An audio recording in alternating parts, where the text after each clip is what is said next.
Hi guys, this is Adam at the Astro Imaging channel. Today we have an interesting topic. It's one that I'm kind of excited about because I think it's going to help a lot of beginners to either save some frustration or save some money or just get better images right off the bat. It's beginner misconceptions, and there are a lot of them.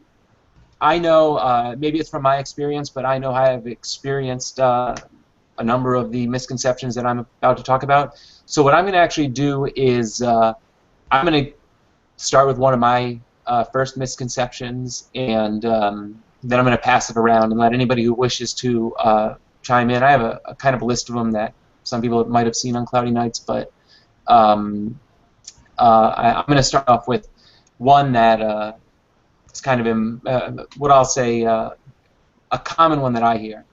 And I'm going to call it the magnification misconception. A lot of people, when they see my photographs, tend to say, and let me qualify that first. Whenever I do wide field photographs, my images turn out a little bit better just because it's not that taxing. It's a little bit easier. It's a faster scope. I don't have to put as much time into it. So I tend to get the oohs and ahs from my wide field images. I'm not going to say all of them because I'm actually getting better with my long focal length scope, but a lot of them. So I showed, actually my mother had me show all of her friends my photographs, and I happened to show a North American nebula. And the guy I was showing it to said, "Wow, you must have a ton of magnification." And he said, "What is the magnification?" And it's funny because I couldn't even answer the question. But it's really difficult to explain magnification with images, with photographs that aren't really printed out, because if you're looking at it on a screen, the magnification has to take into account how far your face is from the screen, how far your eye is from the screen. So it's really difficult to explain in that way. So for that matter, and I'm sure a lot of people in the room know, but we tend to talk about image scale. And I'm not going to go into that because I know some other people might speak on that a little bit later. We're probably going to revolve around a few certain topics. But so this, he asked me what kind of magnification, and this was taken with my William Optics 66, so one of the lowest magnifications you could take without just using a basic camera lens. It's not about magnification. We are not magnifying objects as much as we are just gathering light over time. We take long exposure photographs. Some exposures may be 30 seconds, some exposures may be 30 minutes. I've just gotten started on taking some 30-minute exposures, narrowband exposures. And if you think about magnification, you're thinking about it wrong. What you're really doing is you are pointing at an object and you're keeping your telescope as precisely tracking precisely on that object, and you're just waiting. And a photon hits a particular part of your sensor, and you wait. And then another one hits, and another one hits, and another one hits. And your time is your friend. The longer you expose this way, the more photons you're going to gather, the more signal you're going to gather. And in the end, it actually helps your camera to have multiple long exposures to kind of work out the noise. And it's a battle of signal versus noise. So without going too far into a lot of the other factors that I'm sure a lot of people are going to touch on, all I'm going to say is don't think of it as magnification. Think of it as more a factor of time. And I'm just going to say it right now, we're going to talk about focal ratio today. I'm sure we're going to talk about how a fast scope can help you to gather those photons quicker. But if you're thinking about magnification, you're skipping over a giant factor that you should know about. And I'm just going to, since the magnification misconception is my first, I'm just going to ask if anybody else would like to bring up a misconception. I have my list, and I'll be glad to share them if nobody else has anything to share. But if anybody else has one to share, you're welcome to speak out now. Otherwise, I'll move on to my second. I have two that I'll talk about, Adam. Go right ahead. So the first one that I think cost me probably 6 months of frustration was that an off-axis guider is very challenging to use. I spent 6 months using a Stellar View 50mm guide scope, and I was obsessed with hitting my 8 to 10 minute exposures, and no matter what I did, I got just a tiny bit of differential flexure over and over and over. And I changed to the S-Big guide kit that they had as well, and still trying to hit 10 to 15 minute exposures, I was getting a little bit of differential flexure. And for whatever reason, I kept hearing how hard an off-axis guider was to use. Then I got the Orion thin off-axis guider, and overnight my problems went away. I was able to expose pretty much as long as I wanted to. I had no issues anymore. I was getting round stars all the time. And so I spent from, I guess it was June till December of last year really struggling with that. And I would just mention it's not as challenging as you think it is. You get it set up one time right, and you can pretty much forget it, and it makes a massive difference. I have a question about that, Josh. Is that based on your camera's sensitivity? So like if you had a Meade DSi original as a guide camera, would it be able to pick up stars like your guide camera? It certainly is somewhat a factor of sensitivity, but I was using the S-Big STI color camera up until I got this QHYL2 5 mono. So it's a matter of your sensitivity. It's also a matter of how fast your scope is, what focal length you're imaging at, and whether or not your guide cam is reduced from your main scope. Like S-Big, for example, has a 0.7 reduction going into their guide cam. But if you're imaging at like 1500 millimeter focal length, you're not going to have a lot of stars to choose from, and you might be shooting at f9. So then it's not only not a lot of stars, but they'll also be pretty slow, faint stars. So that can be more challenging. If you're shooting at f7 with a 700 millimeter refractor, I think that pretty much any guide cam, even a webcam, would work. Although not as well as a higher quality guide cam. So I guess the three big factors, like I said, are the speed of your guide cam, whether it's color or monochrome, and also the focal length you're shooting at that has an impact on the selection of stars you get. Hey Josh, if I might ask, what was the focal length and what was your mount that you were using? I use an Orion Atlas mount, and my focal length is 735 millimeters now. At the time it was 700 millimeters. I also shot for a while with the AT8RC, which I was shooting at about 1150 millimeters. Okay.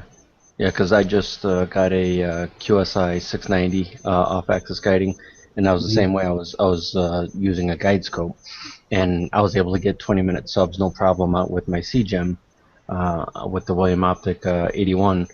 But then I switched to the QSI, of course, smaller sensor, and what Josh was talking about, or Adam was talking about earlier, is that the image scale, I switched over to the William Optic Star 71, and now I can get 20-minute subs again. But I was trying to use my C8 F10, and I couldn't guide for for anything. I'm still struggling with that one. Well, the C8 brings in other issues too, I believe, right? It's not just about your guide cam, isn't the C8? The Celestron Edge HD, sorry, the 8-inch Edge HD, sorry.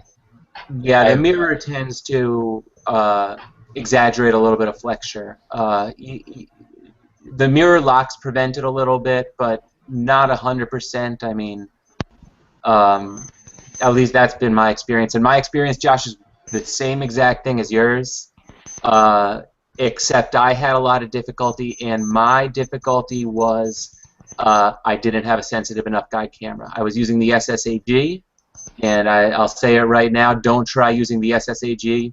Use the what is it, the Quai 52L or 5L2 or whatever it is, if you're looking for the budget camera, the SSAG just isn't sensitive enough to do it. And I went through 3 off-axis guiders until I realized it was my camera, not the off-axis guider. So yeah, that camera is really such a great selection now. It's cheaper than the Lotus Star or the S-Big, and my performance has gone way up. My signal-to-noise ratio guiding at 735 millimeters is routinely 40, 50, 60 up in there, whereas with the S-Big color I was down in the 15 to 20 regions. So it's really helped a lot. But so I'll briefly move on to, I guess, the one other one that I really want to bring up off the bat, which was plate solving being very challenging. I also don't think plate solving is very challenging, and I spent a lot of time fiddling around, laying on the ground, looking up where my telescope was pointing, trying to make sure that it's pointing at the right area, playing around with live view on DSLRs and bringing up the noise really high, and it was all really challenging. And then I went to plate solving, and overnight I probably saved an hour every night of my imaging, and I was able to get fields of view that weren't being cropped heavily every single time. So that was really another big help. Yeah, I What switched plate over. solving software? I use Astro Tortilla. Not to say it hasn't been without some challenges figuring stuff out here and there. I will say, since I moved to a CCD, I've never had a plate solve fail. While I was imaging with the DSLR, I sometimes had to fiddle with the settings more frequently to get the plate solving to work correctly. But even when I had to do that, it was a massive time saving. Yeah, I'm testing out the Sequence Generator Pro with the plate solving, and that's an amazing software. It's probably a software I'm going to end up buying. The plate solving is amazing on it. Are you using Astro Tortilla or Elbrus or? Right now I got Elbrus on there, and I've had no issues. yeah, Josh, I was going to say that when you start using Frame and Focus Wizard on Sequence Generator, it's going to change everything. And I don't know if you've tried it yet, but it's insane. I've got Pix Insight and SGP sitting on my computer without being used yet. I'm looking forward to both of them. Yeah. You'll never look back. Yeah, you know what? Let me, guys, I'm actually imaging right now, and let's see if I could pull this up so you guys can see it. And let's make sure that's the right one, so you can see it. Can you see my screen? Well, it was there. Yep. Yeah, you can see like the North American Nebula. Mm-hmm. You see the box, Josh? The little red box? I do. That, I put that anywhere in the image. I can make the image any scale I want. That's my field of view. So I can place that wherever I want. I click OK. It tells it what the center of it is, and it plate solves right to that. When I want to do it tomorrow or the next day, I just open up the same sequence, and I go right back to it, and we start all over. But it's insane. So as soon as you get your camera rotator or motorized rotator, then you can really be in business, right? Yeah, you know, well, no, actually, it solves your image, and it tells the field, it tells the program your rotational angle, so that it always rotates the image inside the box to the right position. So if you want to rotate your camera and you want it to solve, and you want the box to have the right orientation, then you just solve and sync, and then you do that, and then it has it at the right angle. Well, that takes a trip all the way out to your observatory. If you got a motorized one, you could do it from your living room. Yeah. Well, one of the cool thing about it is because I use the manual rotation within SGP. So when you're originally setting up your capture events, you can specify the angle at which your camera is. So if your camera is currently set to, mine is set to 180 degrees. If it's already set to 180, you set the original framing to 180, and then when you go through the original centering, it'll give you the angle and the position. Then you could do a manual sync, but like you said, you do have to go out there. But usually I'm off by 0.2 degrees, and it's pretty spot on. That's something I was messing around with was it Friday or whatever, because I want to learn how to do that one with the oh crap, I can't think, with the mosaics. That's pretty impressive how you can set up the mosaics on that too. Yeah, it is pretty cool. It's really simple to use. Yeah, it is. I don't know how you could do it. I mean, doing it without it is insane. Doing a mosaic without it is like so difficult. Yeah, it's harder to, because one of the things that I did was when my SGB project file had was corrupted and it crashed and was not able to pull up the original sequences anymore, what I would do is I would just load the original frame that I had taken, and I would just reference that frame, calculate 20% overlap directly off of that, and then just use SGP's center here function. Then you can center there for the next frame, and it just pops it up on screen for you, so that way you can see where the overlap occurs, and that works fairly well. Not the greatest, because you don't get the same visualization as you would from the framing mosaic wizard, but SGP does help make it a little bit easier. You just lose the visibility. Now, a quick question for you is it better to go 10% or 20% for overlap? It just totally depends on how your stars look in the corner. And also further depends upon the program that you're using. I found that Photoshop is pretty good. You have to go to nonlinear with Photoshop once you use their photo merge utility. You have to stretch it a little bit so that way it can have points to match on. Mm-hmm. With PixInsight, this is what's awesome about PixInsight is that you can do as little as 5% overlap if you wanted to. And the trick with that is to use preview windows on where the seams overlap. So you can tell PixInsight, so rather than running a ransack algorithm on the entire image itself, to do its random sampling, what they call is random sampling and consensus. So they take a number of different stars, use that as a part of the larger calculation, and then check the neighboring frame for the same set of stars. You can say, well, use this tiny little preview, and it takes its ransack sampling just from that tiny little preview, and that's all it takes. They do have examples, I think, on the PixInsight forum where they show a small, I think as small as 2 or 3%. Let's say 5% just for the heck of it. And it matches up greatly, and that's what I do with mine. So I do a 20% overlap just so it has enough stars to pick from and get a more accurate reading. And yeah, it's absolutely brilliant. But it also depends on the corners of your, the flatness of your field or your image then too, right? Yeah, it's going to help quite a bit, because then you start running into, depending on the size of the image, because I was using the reducer on my TAC with the 16803 camera I have, you get a gigantic field of view. You're getting about like 5.5 by 5.5 degrees, which totals, around a 30-degree area. So the amount of distortion that you get, because it's that whole spherical surface on a planar surface, it doesn't exactly work. So you get a lot of distortion towards the edges. And I was only doing, because of course I'm the kind of guy that likes to rush without actually reading when it comes to fun hobbies. I was doing a very small overlap, and I didn't account for the amount of distortion.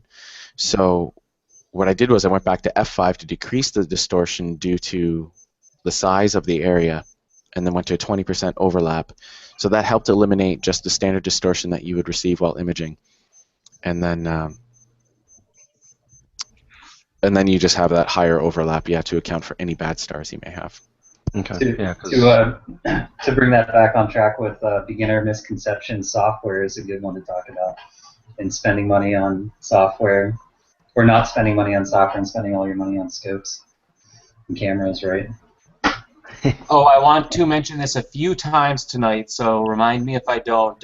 Ivo Jaeger is going to be presenting next week, and he asked if we could provide him with some DSLR data, just a calibrated, stacked image. And if anybody has one or wants to provide one, I think we could use 1 or 2 different images. All I'll say is try and set up, if you don't have one, a Dropbox account so you could get it to them relatively soon, so we don't make them see it for the first time that night. If anybody wants to provide it, thinks they might, just contact me somehow. Does anyone else have a misconception that they'd like to speak about? Well, Josh just brought up that good one, and what we were talking about is just software itself. A lot of people want to spend the big money on optics and cameras and filters, and then they completely balk at the $600 it costs for Photoshop, or the $300 for PixInsight, the paltry $100 that it costs for SGP. I think that's one of the that's been one of my gigantic pet peeves, that people just tend to look at software and go, bah, who cares? Why should I have to pay X? I think more people, and I think that misconception starts, or at least people's perception, is that there's nothing physical or tangible in front of them to hold, so it's harder for them to justify the spend. At least that's my perception of the situation. It's extremely important to have that software, to learn the software, because it is a perfect complement to that hardware. I have another one that I thought of sort of randomly, which is calibration frames, and people skipping flats because they think they're challenging, or skipping biases because they think they're challenging. And I mean, those can have as large an impact on your image as anything else you do, especially flats and biases. You don't necessarily have to have darks, but if you skip those flats and don't take the time to learn how to make them, then you're really shooting yourself in the foot right off the bat, and there's no way you're going to be able to get as good an image as if you take the short amount of time it takes to take those in the beginning of the night or end of the night, whenever you take them. That's a good point. I'd like to talk about one misconception that I think affects a lot of people. There was one guy that found me one time, and he said, "You got to teach me how to be an Astro imager." And I said, "Okay, well, where are you now?" What he said, and he started off the conversation with something like, "Well, looks like I got more money than sense." And what he was talking about was, he went into one of our local stores here and says, "Make me an Astro imager," and walked out $7,000 later. And I've had this happen in 3 or 4 different occasions, where people have called me and asked me to sell their stuff for them because they got $7,000 in one case, $4,000 in another case, $13,000 in another case, and after 2 years they haven't figured it out, and they said, "Just sell it for me somehow or another." I've gotten some really good stuff out of that, incidentally, but I think there is this misconception out there that what you need to do is go buy a big Schmidt-Cassegrain telescope on a big mount with a Meade DSI camera and a laptop and go out and start taking pictures. And I want to really caution people that no, it isn't like that. There's various ways of saying it, but no, that's really not the way to go about doing it. You got to start off slow, get some gurus, and make some better decisions than just walking into, I won't mention the store, but it's just walking into a store and saying, "Make me an Astro imager." That actually that's a great point, and it kind of leads into one of the next misconceptions that I've thought about, and that's the mount misconception. If you look on Celestron's website, the CG, the AVX, I think, is now the current rendition, that has 40,000 objects in the hand control. And do you know that the CGE Pro only has the same 40,000 objects in the hand control? So that means they're pretty much equivalent, right? That's not the case. The mount is everything when it comes to the telescope. The telescope is just optics. The mount is the brains. The mount has whatever mechanical. The mount is a mechanical piece of art, in other words, and you want that to work really, really well. The longer the focal length you're going to go with, the more, and I hate this word again, but I'm going to use it because it sums it up, magnification. The more magnification you want, the better of a mount you're going to need. And I think most of us have probably started with a smaller mount and kind of worked our way up, but maybe not everyone. Maybe some people took the great advice and bought the best mount they possibly could first and didn't do that mount, bigger telescope, bigger mount, bigger telescope dance. But in general, the mount is going to be the most important thing, and the mount is going to determine the maximum focal length of your telescope. A lot of people jump right in and get the SCT and try it on a CG5, try it on an AVX. And you know, some people have success and some people don't. But that's because of what the mount is. You're not going to automatically fail because you're pushing the mount. You're going to have lots and lots of little difficulties. You're going to have lots and lots of little struggles. And with an SCT on a smaller mount, those are the things that are gonna drive you nuts. I have nothing against SCTs. I actually love my SCT. I like imaging with it, but it made me buy a better mount. I bought a Mach 1 because I wanted to use my SCT. So I spent 5 times as much on my mount as I did on my telescope. That's one thing you always want to consider when you go out shopping for your first telescope, so you can be that astro imager. Pay a lot of attention to the mount. You don't want to make a mistake on the mount, because then you're going to have 2 mounts and you're only going to use one of them, and that's one of the other big misconceptions. I think I've covered my 2 most important ones. So if anyone else wants to comment or share, jump right in. Hey, I'll say, oh wow, this is so loud. I gotta lower this. Hey, let's see. Can you guys hear me without me blowing out your eardrums? Yep. Man, I am surprised as a recent astro imager just how, I'm not going to say easy, but with a small amount of equipment, a small refractor, and some dedication, results were, I was impressed with the results I got in just a couple of months.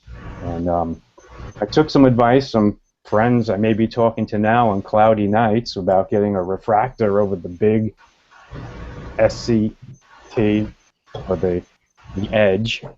And I am really excited about how much I got out of it so far.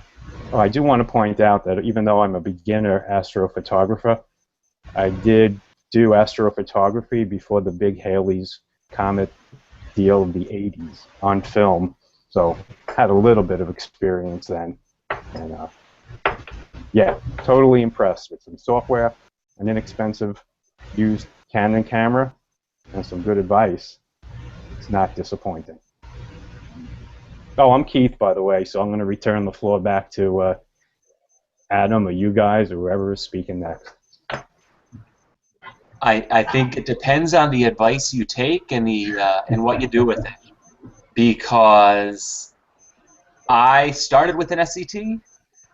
I've said this before, I want to go back and look at my first post and see if I was warned not to use the SCT, because I do not remember that warning.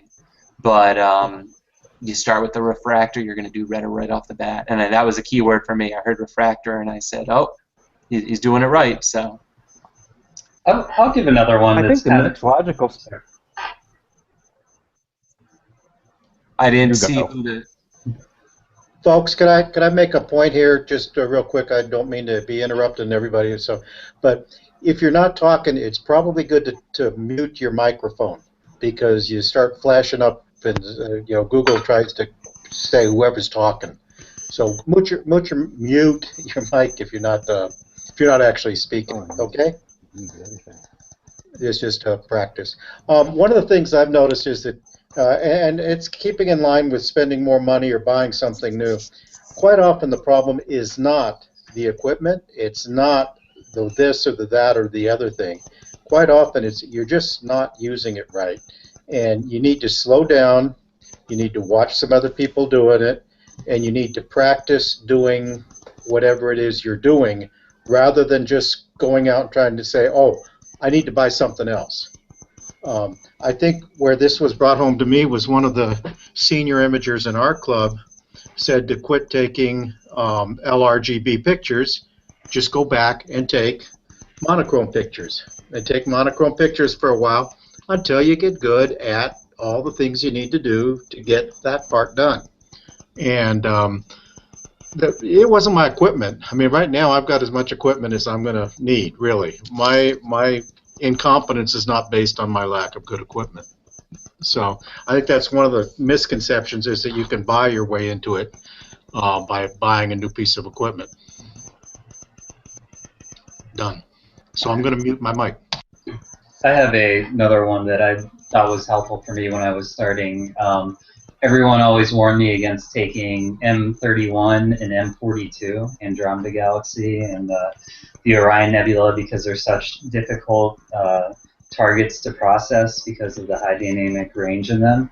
However, I would say that they are the perfect ones to start with because they're so bright, you get so much data, you learn how to play with data, you learn how to stretch data well, you learn how to mask stuff off, and I mean, compared to trying to take, process M51 and get all kinds of detail with an 80mm refractor, you've got this big, giant, bright target that you can play around with in so many ways. So I would always highly recommend going after those first. That's a great point. I hear that all the time. Orion's not a good beginner target because of the high dynamic range. You know, Orion's a tough target for an intermediate to advanced processor, but for a beginner, it's the best target out there. You're probably only going to pick up the trap and like a little bit of the interior, or at least that's what I did my first time around because I was using an STT. But that's a good point. I wonder who started saying that because I hear that frequently.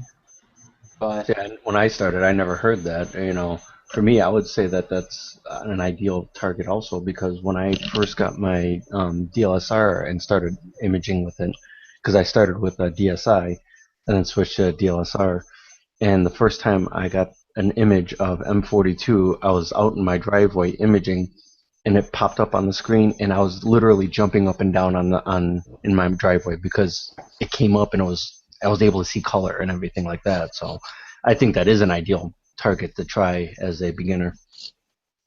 Yeah, it's positive reinforcement. It's like when you play golf or music or something. Go after things you recognize and are easy to get and are rewarding to encourage yourself to stay with it. Trying to go straight for, I don't know, like the Squid Nebula right off the bat would be a big mistake because you'll be disappointed and you'll never want to do it again. But those big bright targets are very rewarding and they're there for you to play around with. And I still go back and process my first M42 probably once a month just to see what, I think I'm getting to the end of it, but I've probably gone through it 20 times, which I'm learning more and more, which goes to another misconception that once you're done with the target, you're done with it. I think anyone who's been processing for a while can go back to old data and get more and more out of it, probably for a year or two at least after taking it.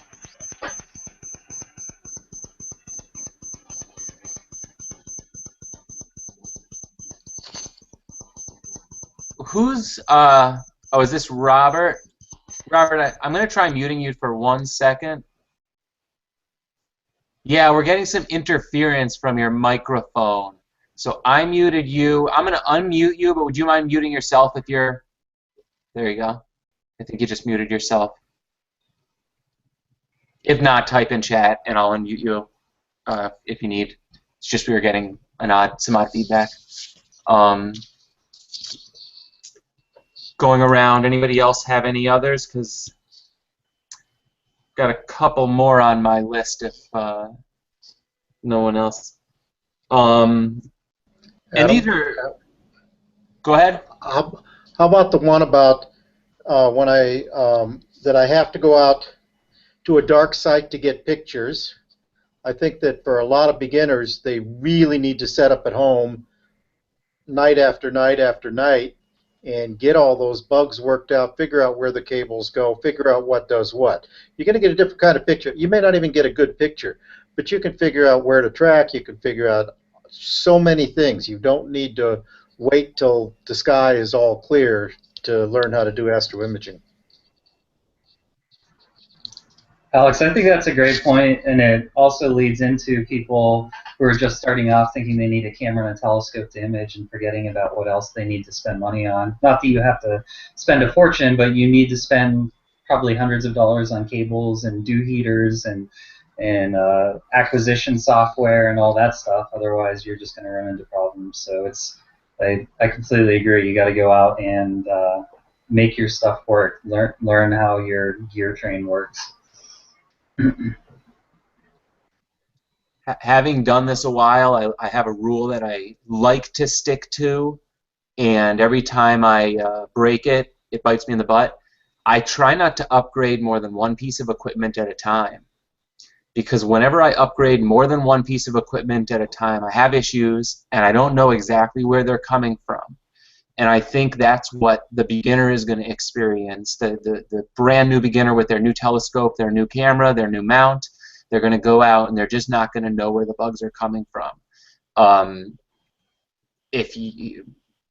I wouldn't expect to get images your first night. If you're going out with a mount for the first time, do some visual observing.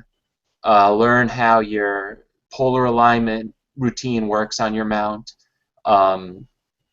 You can hook your camera up. You can take some quick snaps if you think that's going to work, but work your way up. It's definitely an incremental thing. You're going to learn one step. You're going to learn the next. You're going to learn the next. You're going to make mistakes. You're going to fix them. You're going to make mistakes, and you're going to fix them.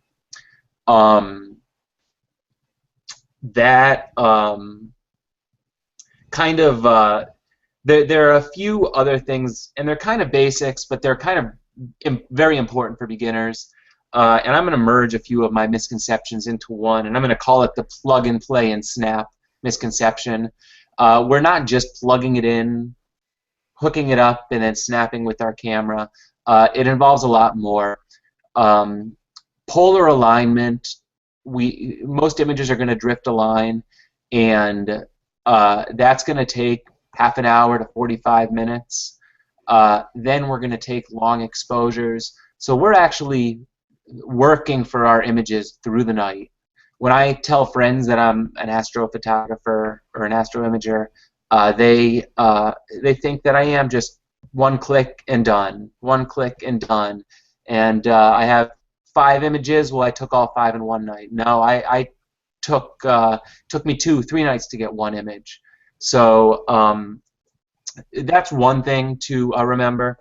And the other thing that I really want to go over, and this is going to be for the absolute newcomers, but I see we actually have a lot of viewers on, and the room is full, so it's kind of a popular topic, it seems. Tracking and guiding. You have a tracking mount. Your mount tracks. It has go-to. Why do you need guiding? Do you need guiding? And guiding is a separate camera that locks on a separate camera with either optics or an off-axis guider that locks on a star that's near to your field of view in your telescope and keeps the mount tracking on that particular location. It takes such tight tolerances to get a mount that'll track so well that you really do have to use auto-guiding on pretty much any mount that you're going to be able to afford. Some of the new mounts, $15,000 plus, don't require guiding, or you can do a lot of things so that you don't have to guide. But when you're buying your first setup, that's one of the things I'm going to say. Save your budget both for processing software. Take a guiding setup into account when you're budgeting. Good guiding setups these days, if you'll go used, you could get it for $250, $300. If you want to go new, $500 will get you a good one. You'll need a guide camera. These finder guider scopes are pretty popular. They're about 50 millimeter finder scopes that you can hook a guide camera up to. And then you can go with an off-axis guider if you have a more sensitive guide camera. But that's one thing that I see frequently. I'm surprised at how many people already have the mount and are asking about guiding. Why do I need that? So those are, I kind of merged that into one. So those are my my two, and I'll pass it around again. I'll piggyback on the guiding misconception, which is your PhD graph and how scared people get of it becoming all spiky. if you want your graph to look smooth and you have round stars, you can zoom out to longer time scales and look over your last 200 steps or 400 steps, or you can get the new PhD where you have your arc seconds measured instead of your pixels measured. But if you're getting great stars but your graph looks a little spiky, it doesn't mean you have bad guiding. You might still have great guiding. You just have to keep your scale in mind, and when you change length of your telescope that you're guiding with, you're also going to get a spikier graph. So I got one guy in the club that is out imaging, and he comes in, and he's got this beautiful steady graph on his PhD guide, and it looks so pretty, and it just very. I mean, it's hardly. It doesn't even vibrate much. I mean, it's so smooth. He comes in and looks at mine, and I'm guiding it like 1400 or something like that millimeters, and you know you can see graph has got some motion to it. He says, "What's wrong with your guiding?" And I just tell him, you know, he'll learn that. You know, when you're guiding at 50 millimeters, your graph's going to look real good. Anyway, back into that same guy, incidentally, comes out to the club site out there, and he will take maybe 6 or 8 objects in a night. You know, it's a dark sky, and he's out all night, and so he's going to take 10 or 12 pictures, or 10 or 12 subs of each one, and then move on to the next one.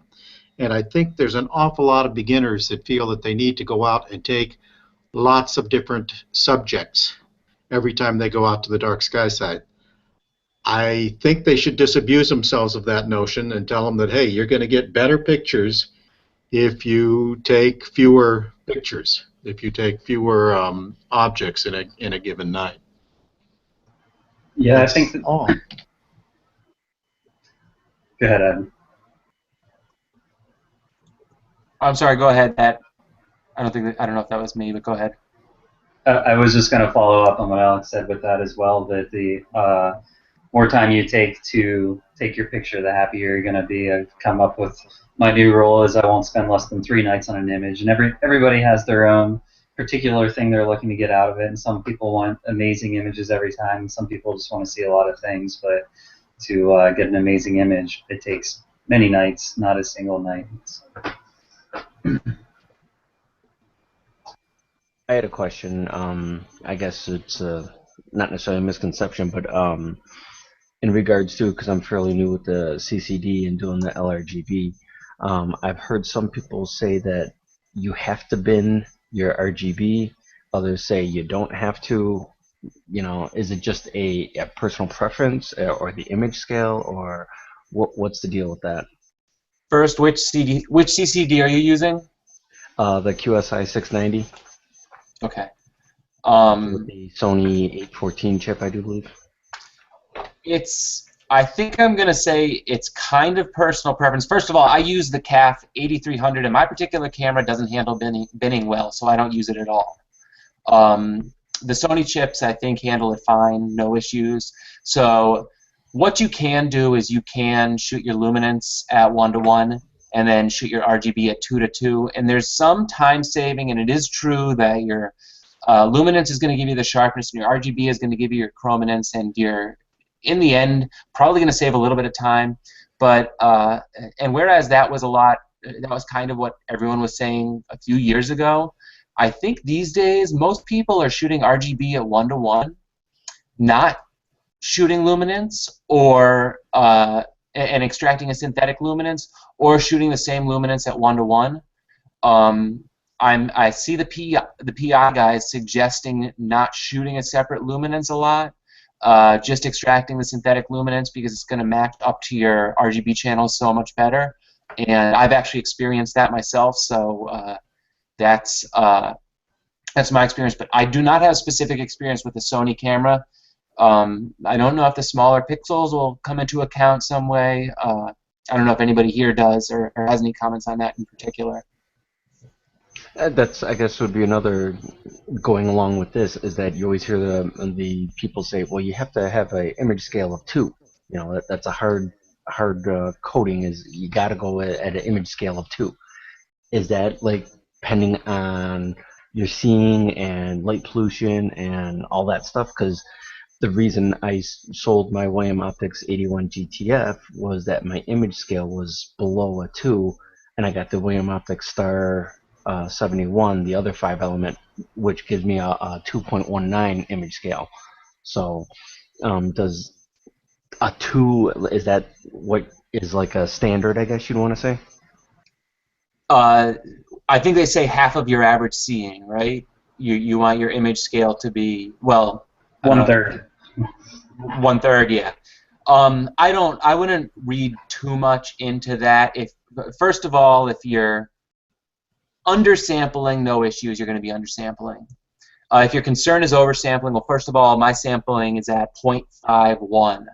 So I'm 0.51 arc seconds per pixel, which is extremely oversampled, and people would say, well, there's no point in that. And actually, there is no point in that. I'm kind of wasting some of the benefits of my camera by doing it. I could probably back out. But I would not read too far into the sampling scale like that, especially if you're talking 0.2 to 0.217. That's not much of a difference. I like oversampling because occasionally you might get good enough seeing that you're taking advantage of it. I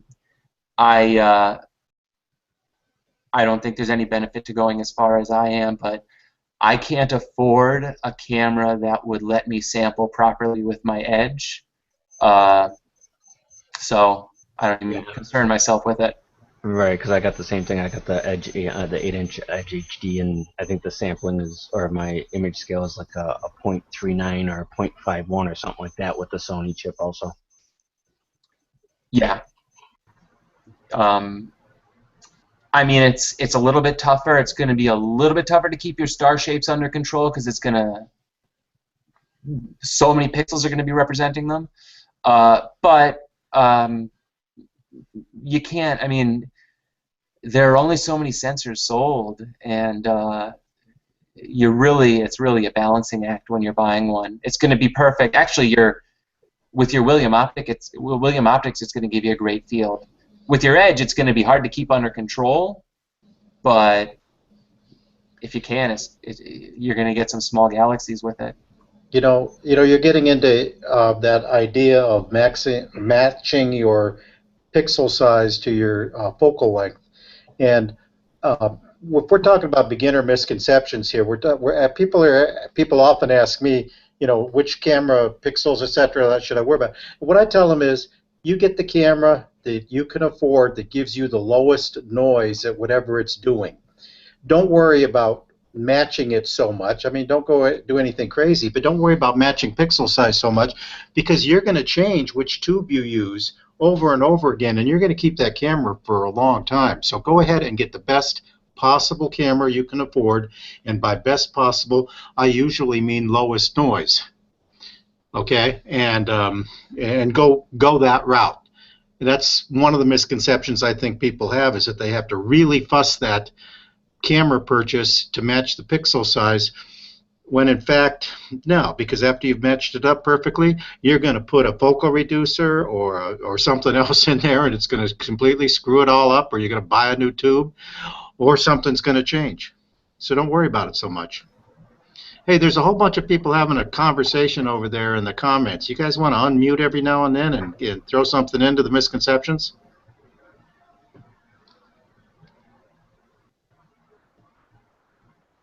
Yeah, well, I didn't want to interrupt. Oh, go ahead, Mike.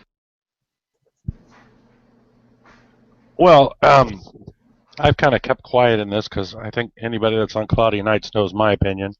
I'm kind of a Ron Wadowski student, I guess you would say, from learning how to do things after I learned all the doing things from the mistaken way. The one common factor I see on a regular basis is polar alignment. It's probably one of the most crucial things to imaging, and I think I can definitely say from my perspective, when I first was starting out, I did not understand polar alignment the way I thought I did. I thought I could do a drift alignment correctly. But when I finally made the move and got PemPro and learned how far off my polar alignment actually was, it really taught me how to set up correctly. I think that many times I see people trying to correct a poor polar alignment with guiding, which just isn't going to happen. If you try to take longer images, you're going to have star drift. If your polar alignment's off, I don't care how good your mount is, I don't care how good your guiding is set up, you're going to have drift in your stars, and as soon as you start to get into a longer focal length, that is going to show like there's no tomorrow. I can remember some of my first images posting. I'm going, what am I doing wrong? Because I had stars that were going off to the left corner, I think, on every image I shot. And I was only going like 10 minutes or so. Learning how to properly polar align is just so key to the foundation of being able to take longer shots, and especially if you're trying to image with an SCT and you need more time to get a good round stars and get the resolution and detail, you've got to have a very good polar alignment and a strong guiding as well, or else all of your resolution is going to be lost, because as it drifts, you're going to blur and you're not going to be able to pull out that fine detail that is there. And I just, well, I don't want to keep repeating myself. I just keep seeing this as an issue over and over, and it's just something I struggled with a lot at first until I actually got Pen Pro and saw how bad I was really doing when I thought I was doing really good. Yeah, to expand further on Mike's comment, I agree 100%. One of the very first things I learned when I first started getting into astrophotography was, you know, to Josh's very early point about taking flats and darks, I skipped over all of that, and one of the very first things I wanted to learn was, how do I polar align? And I would spend, you know, I would waste, well, most people would see it as wasting clear nights just learning how to drift align and trying to understand what it takes to get a proper polar alignment. And now for me, you know, that's the last thing I have to worry about, and I can focus my efforts on everything else, because the polar alignment helped me, you know, just get those beautiful round stars, those nice long exposures with next to no effort. And there was no stress involved. For me, that was, like as Mike stated, and just to further compound on what he said, or to iterate even once again, that it to me, it is the key foundation when you're starting astrophotography. That is the very first thing you should learn and understand about astrophotography. Most people have no idea that we rotate on an axis and that we turn in a circle, and what causes star trails.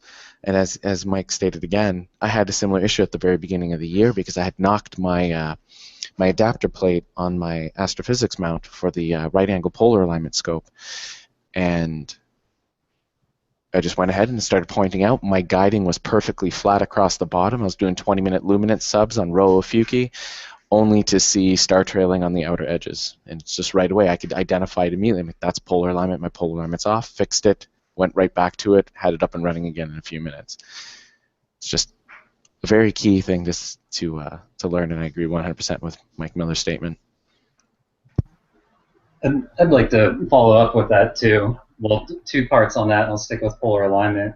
One is that there's a lot of conversations about how critical drift alignment is.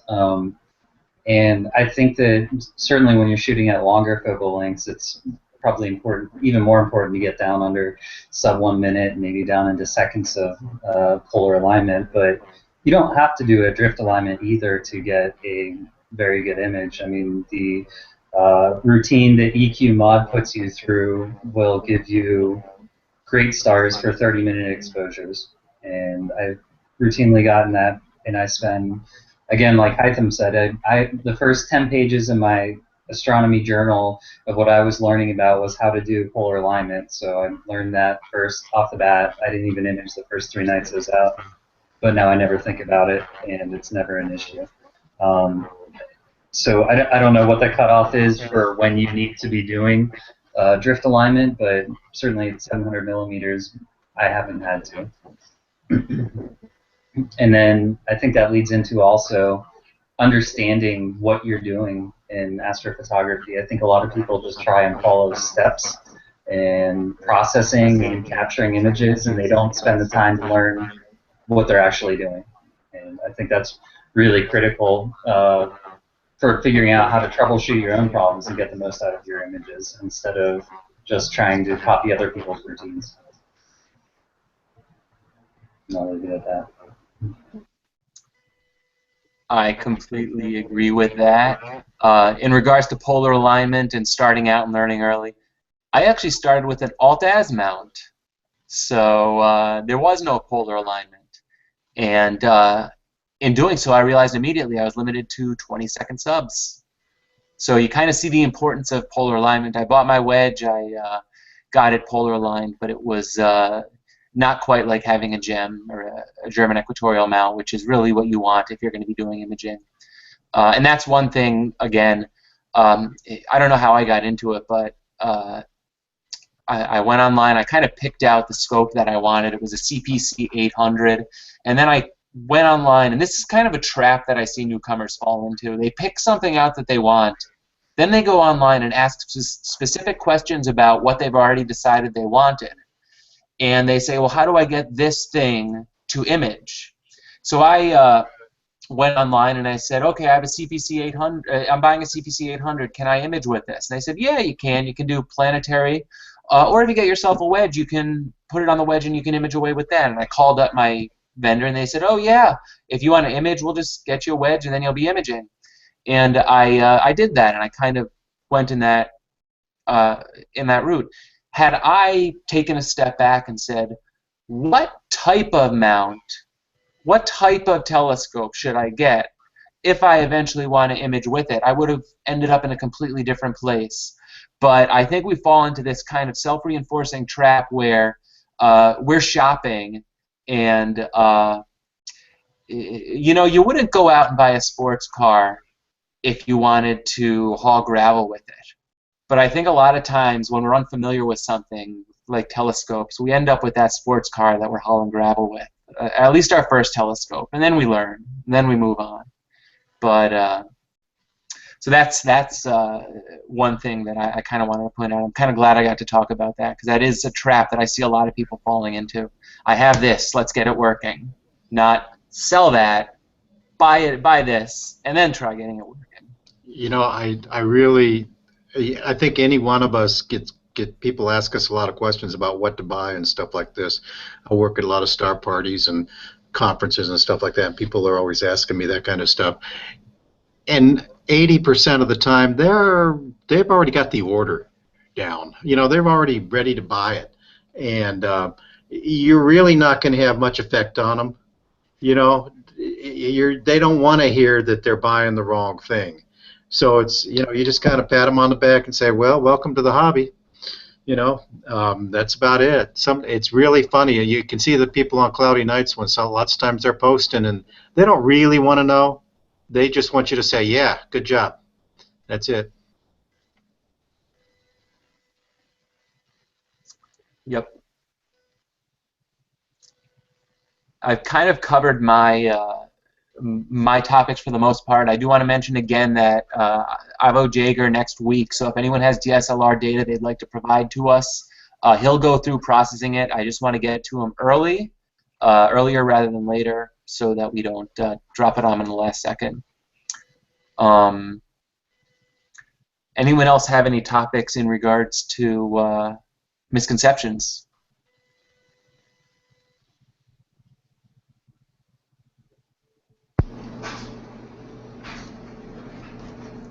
Or we could possibly just... Oh, sorry. Sorry, go ahead, Alex. No, go ahead, man. Did anybody read the latest results of... I posted that question on Cloudy Nights. Did we catch all of them that people were talking about on Cloudy Nights? I'm going to jump over there now. Why don't you go jump over and see what... see if somebody mentioned something. Oh, there was mine. I mentioned that the picture on your computer monitor is not going to look nearly as good as it does on the back of your LCD on your DSLR. I'll add in while you're looking at this. Hi, Mike. Hi, how you doing, Alex? I'm fine. Good to hear from you.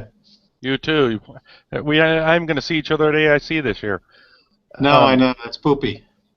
Yeah, but the agenda next year, I sat on a conference call last Saturday, and it's going to be very nice. Anyway, one of the misconceptions I see frequently, and I've tried to keep myself from getting sucked into these conversations, is that shorter images are going to, if with enough quantity, will produce the same result as longer exposures. And now let's take out the thing of sky limiting data and things like that. I'm not talking about that. But say that somebody thinks that they can take 10 3 or to 5 minute exposures, and that's going to be the same as taking 6, 10, or 15 minute exposures, provided your sky's allow to do that. And I have just learned over and over that is just totally inaccurate. You're going to pull much better data. The longer exposures that your skies and equipment will allow you to gather,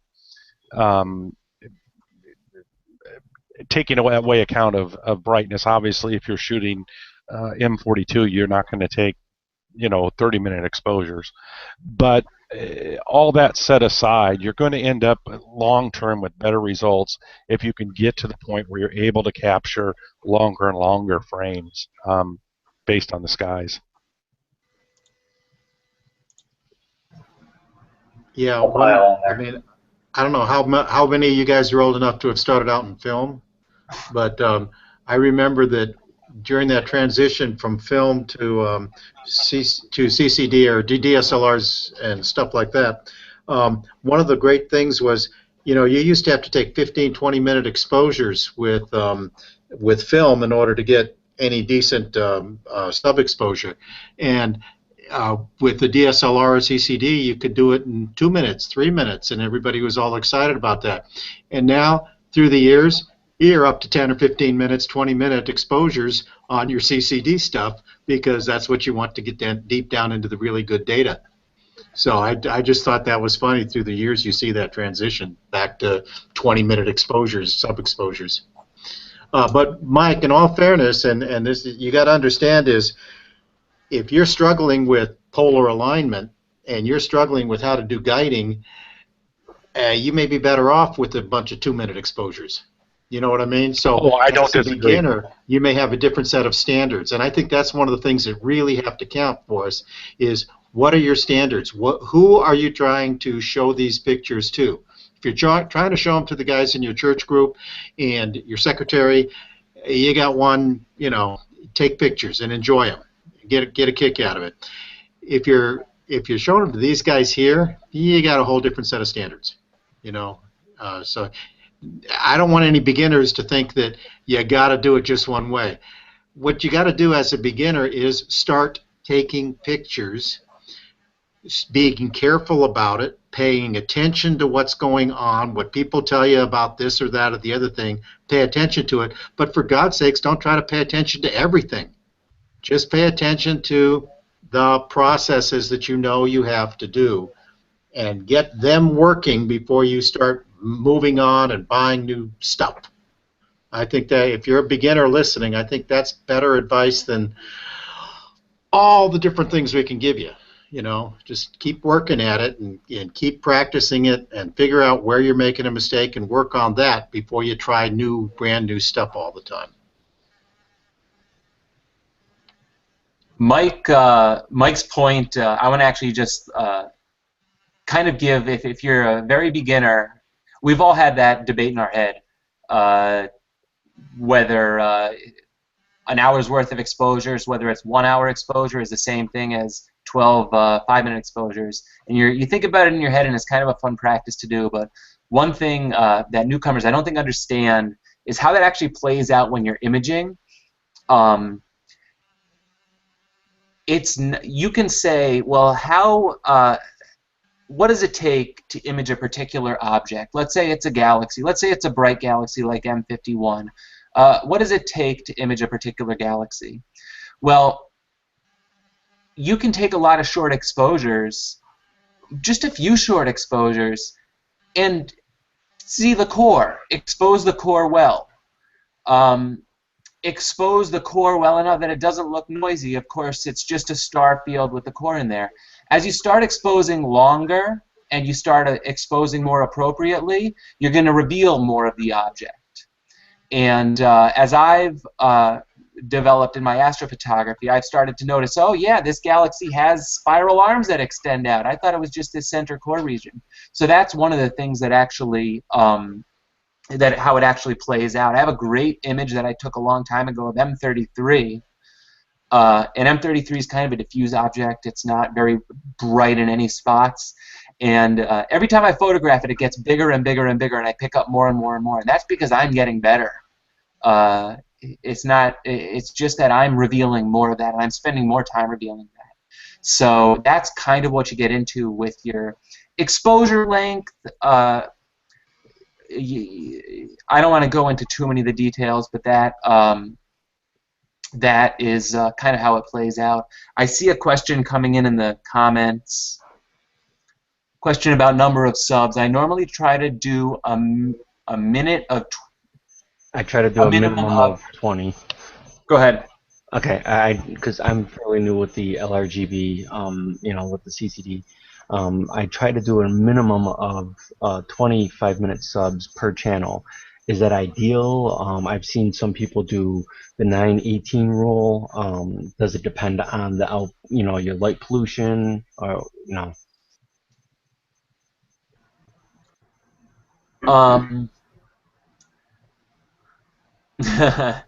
It really depends on how long you want to go. 25-minute subs per channel, I think that, in my mind, 25-minute subs are going to stack pretty well.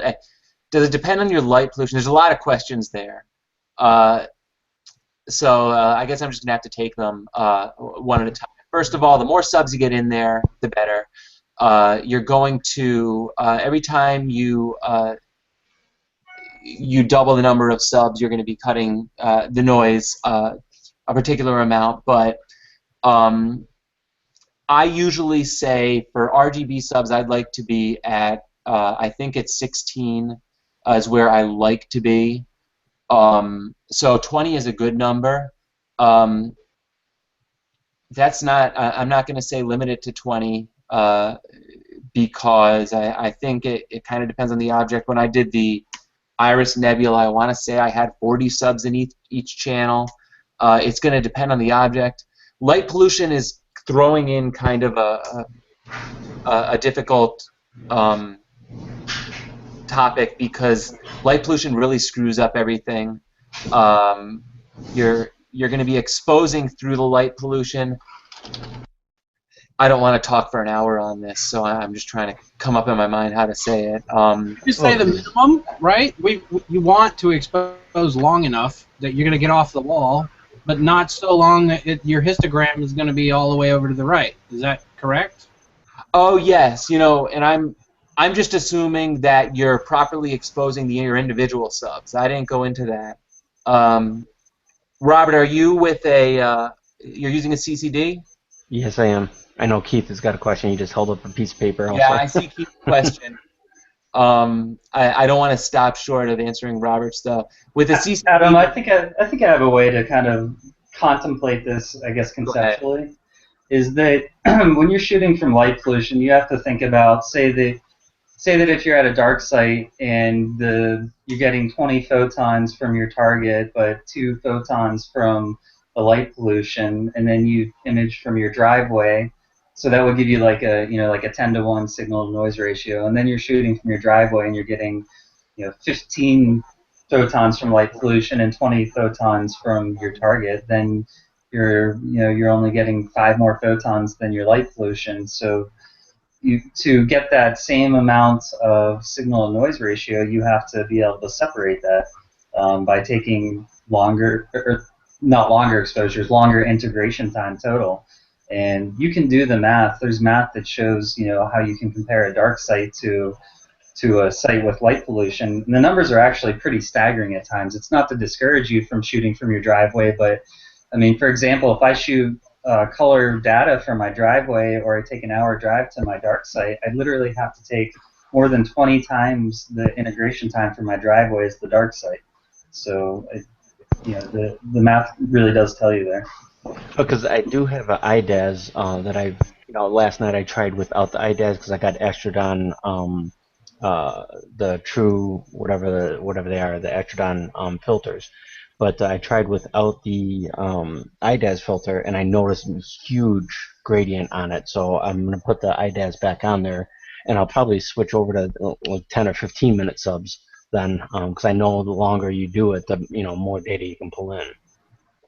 You also want to be careful about blowing your stars out if you're shooting 10 or 15 minutes. I suspect you're blowing your stars out, so you might want to consider taking shorter subs for your stars as well, although that creeps away from beginning imaging. Okay. You know, there's a couple of rules about the number of subs you take and stuff like that, and all the stuff that has just been said is quite important.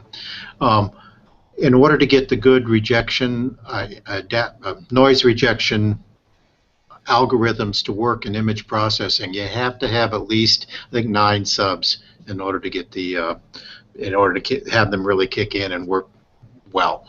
So always take at least 9, and considering that you're going to toss out a couple for one reason or another, 10 or 11 is probably a good idea.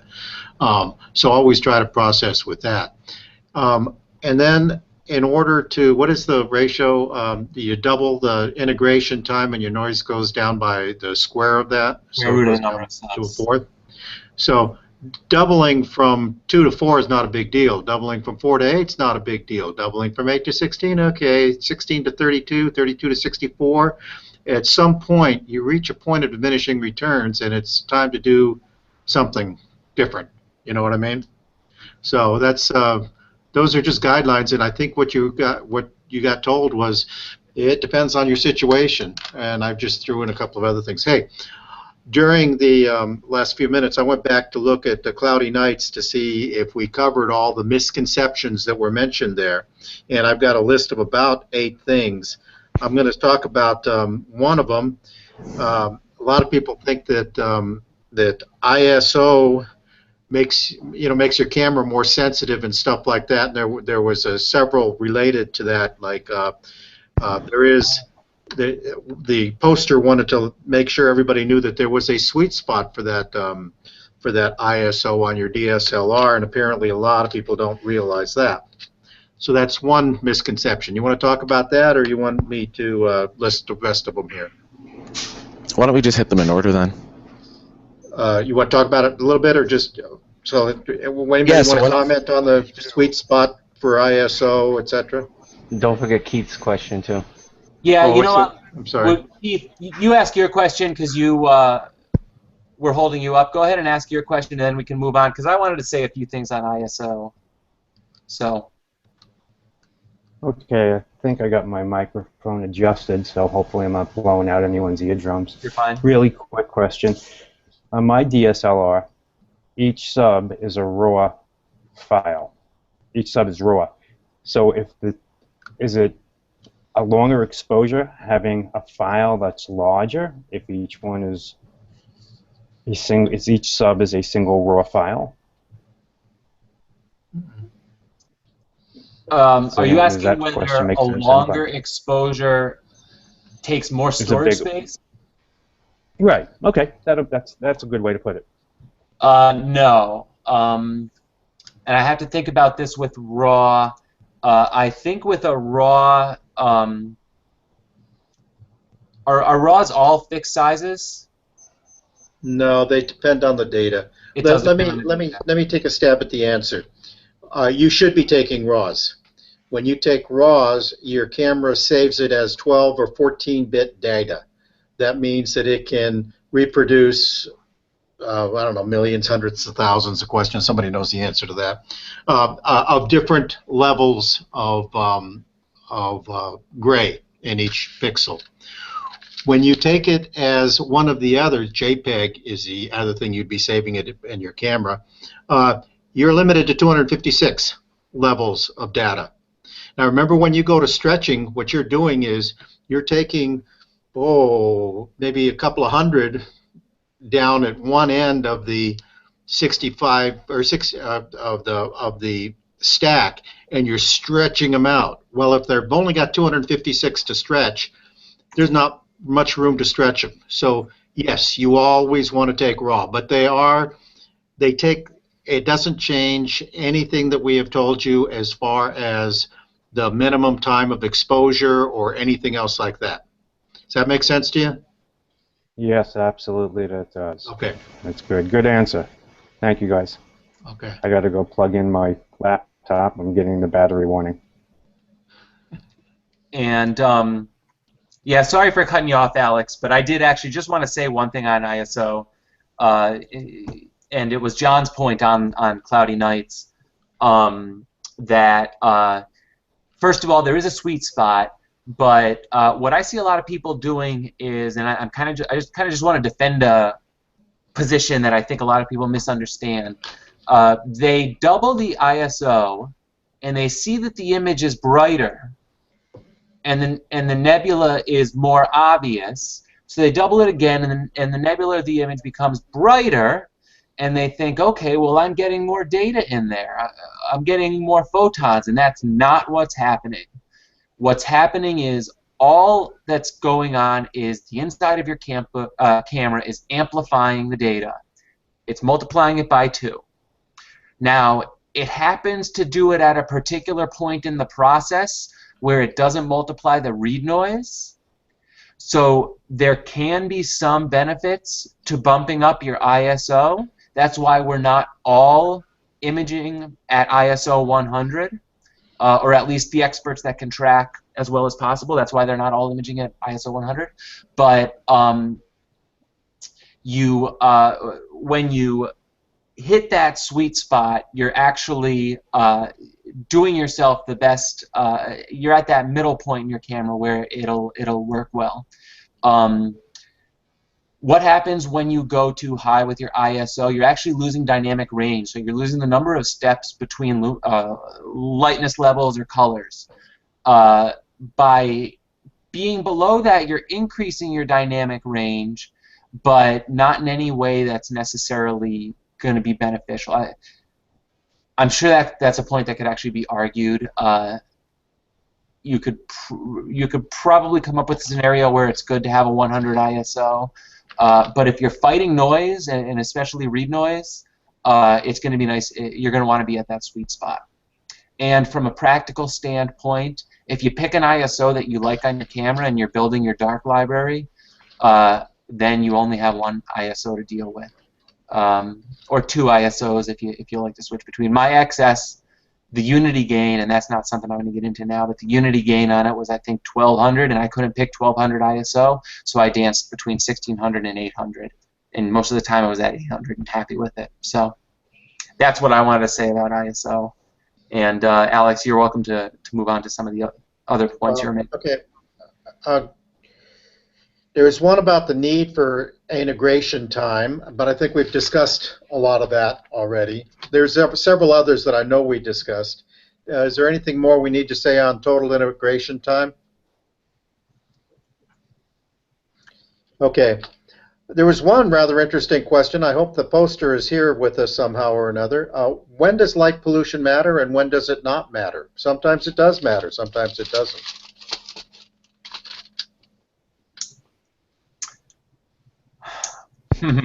Shooting luminance versus narrowband.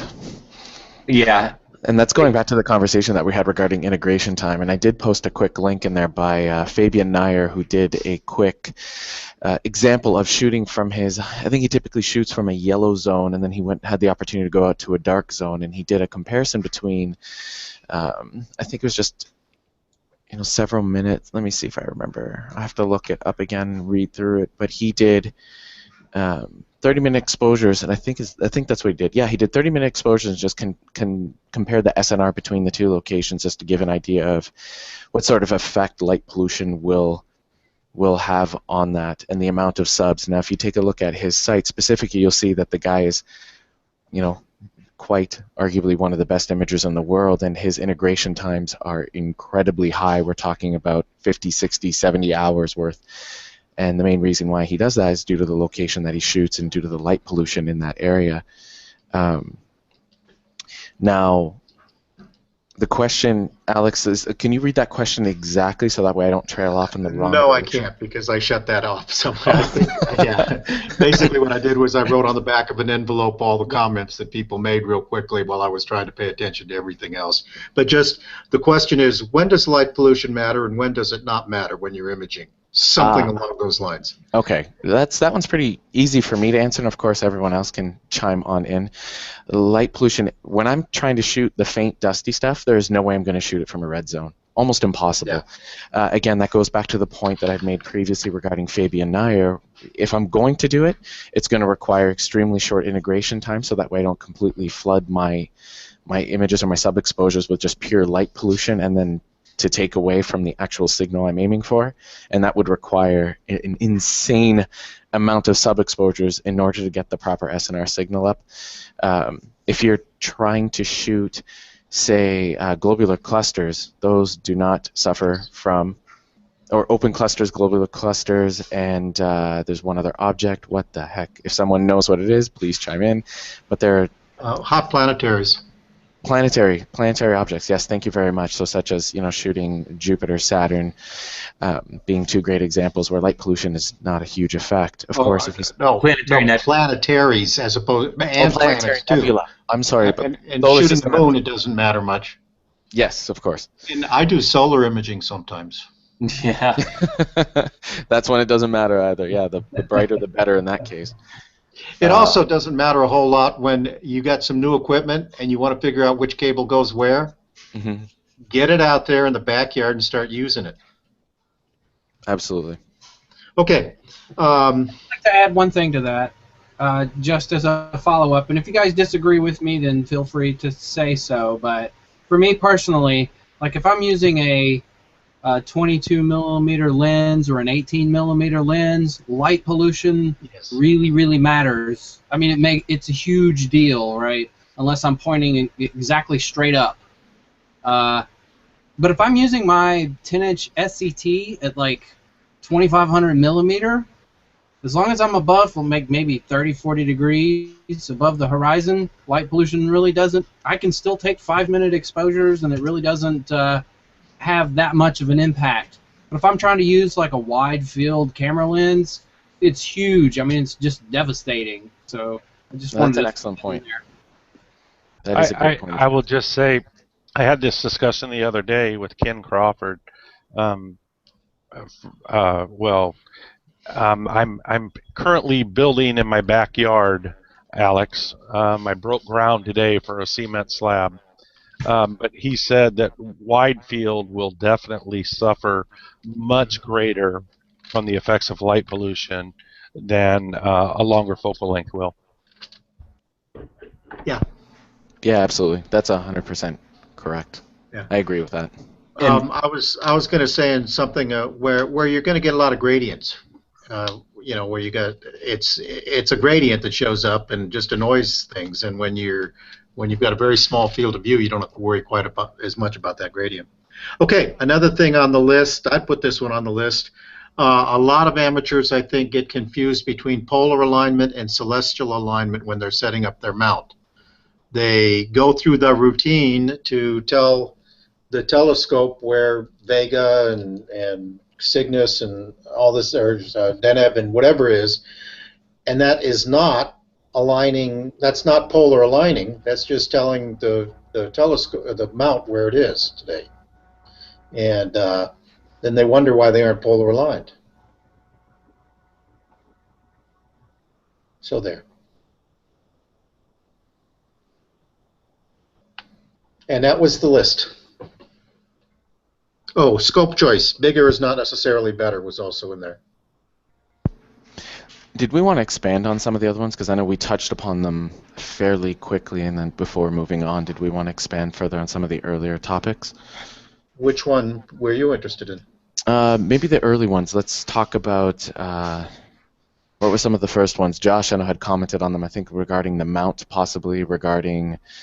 oh, shoot, I wish I could remember exactly. Josh, what were the first ones that we had talked about? Calibration frames, definitely. That's a good one, yes. So flats, darks, biases would be a good one to talk about. quite possibly the mount types, the cost to spend on mounts, the cost in spending on equipment. I know we expanded on that a little bit. If people don't feel the need that we do, then we can just move on. I felt like some of them were fairly short-lived. I just think explicitly saying that you need to shoot flats and biases to get the most out of your images is it's just a hard truth. To get the most out of them, I mean, you can process them without them, but their biases cost nothing at all to take, and they're very easy. Flats don't take very much work at all, and they make a massive difference, especially if you have any dust or vignetting. So, you know, when I see people that have vignetting or dust motes, then you can solve that problem. You don't have to live with it. Yeah, that's one of the very first things I did. What almost turned me away completely from astrophotography was I started off with a huge SCT, 280 millimeter aperture, shooting at f10, of course, because I wanted as much resolution as possible, because that's what I wanted. And it just didn't make sense in Minnesota with the beautiful jet stream and the nice wet, humid air here.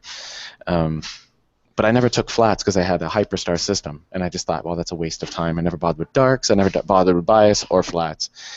And by the time I got my CCD camera 7 months later, when I actually started imaging and following the rules, I was completely blown away by how much of a difference taking 200 bias, which only takes a few minutes of my time, and then taking the darks while it's cloudy, and and the quality that, or how much improved the images became due to following the rules. And a lot of people think it's difficult, and it's not at all difficult for everyone listening out there, as Josh stated. It is so easy. Flats might take a little bit of practice, but darks and bias, take them. It's not a problem. They're very, very simple. Yeah, flats are really important. I think they're the most important calibration file.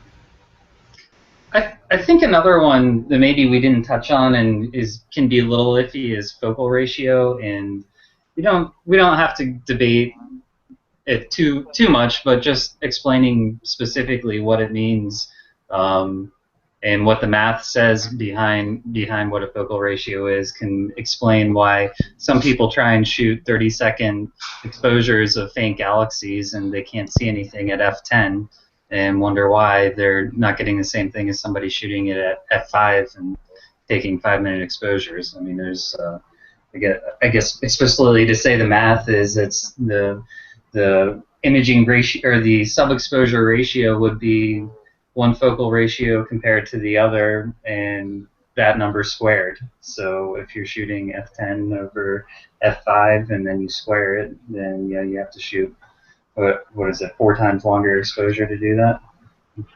Or 100 over 25, yeah, so 4 times longer exposure. So you're not, I think it's worth looking into whenever you're first starting what your telescope is, what other people are shooting, how long their exposures are to some extent. You know, there's a lot that can be done in processing, but you're not going to get a lot at f10 with 30-second exposures. Yeah, I think that's, when it comes to focal ratio, yeah, in addition to exposure times and how fast or slow the scope is, but it also relates to image scale. That's something that, people see, oh, you've got a 16803 CCD, how come the detail isn't extremely high? Well, I'm shooting at a focal length of 300 millimeters. I don't know what you would expect from a detail point of view. I think one of the hardest things for people to understand is angular measurements, which is arcseconds per pixel, as it relates to focal ratio as well. Now, I don't know how far we want to dive into that, because I think we can end up spending quite a bit of time. I think I'll gloss over that for now. Yeah, you got to watch out that we don't, during this hour and a half or something we've got together, we don't have some of those famous arguments that go on forever and ever and ever out there in the postings. I think that most people find that there's a reason that beginners especially should start off with a wide field telescope with a faster focal ratio if they can get it. There's a reason for that. It's just you get results faster. You get something you can look at and say, hey, look what I took, and something you can practice with. There's a reason we say that. And there's there's mathematics involved. You can go read the Kodak books on all that other stuff, the vocal ratios and what they mean and how they gather light and stuff like that. But it's all been boiled down before, and you can take any picture. You can take a picture with anything, any camera, any telescope. How easy it's going to be to do is another issue. I don't know if we even touched on this at all, but don't think you have to have a telescope to image. You could do it with just a camera and a camera lens. Camera lenses tend to be fast. Well, I don't want to say fast, but camera lenses, well, they do tend to be fast, but they also tend to have wider fields of view. But that's good and good when it comes to beginner astro imaging. It's two benefits to them. And as I said earlier, we're not magnifying, we're gathering photons, and even though a camera lens isn't this massive light bucket, it's just a little light tin can, you're still, relative to the size of the lens, gathering a lot of photons, and you're going to get a lot of signal. It's going to limit the length your exposures will have to be, and you're going to surprise yourself. You're going to see small objects in there, and you're going to be picking them out, and if you get excited about it, then eventually you're going to want to get a bigger telescope to get a longer focal length. But one thing to keep in mind is if you want a long focal length and a fast telescope, it's going to be really big. And I think we all do that. Well, if you are a crazy astro imager, you're going to be chasing bigger telescopes the rest of your life. So I know that's where what I've been thinking about, but.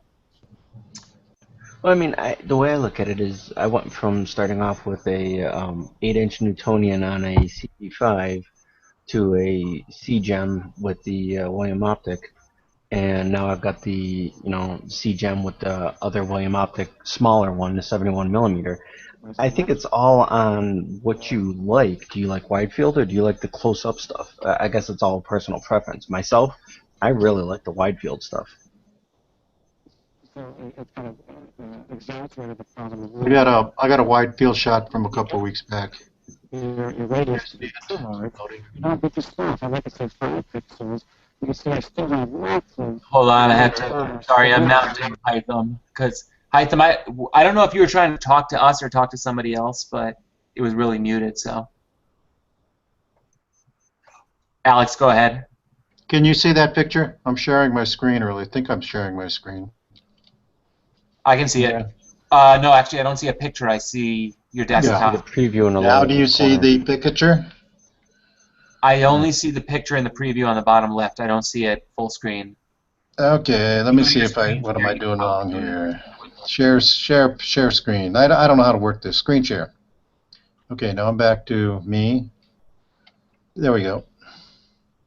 That was taken with that was up in Sequoia. Remember when I was playing hooky from the Hangout? Now you can see it, I assume? Yep. Yeah. Yeah, There. okay. So, yeah, you can take astro images. That's with the fixed mount and everything else, obviously. So you can do it. There's all sorts of imaging you can do. One other misconception was actually at the bottom of the thing, or not even a misconception, but just something that someone posted. Don't believe the ads. When you see a picture in an ad for a telescope, it wasn't the telescope that took that picture. It was the person who took the picture. They should almost require these ads to put the details behind it, the mount that was used with it, because the telescopes don't take the pictures. I mean, massive difference between Andromeda taken with one telescope for an hour and one taken for 40 hours. So that's one point that I got of that. Did I see a question? I thought oh, Tim, okay, you asked about a light pollution filter on my DSLR. You can use a light pollution filter, don't use an H-alpha filter. I think you got your answer already. Yeah, fine.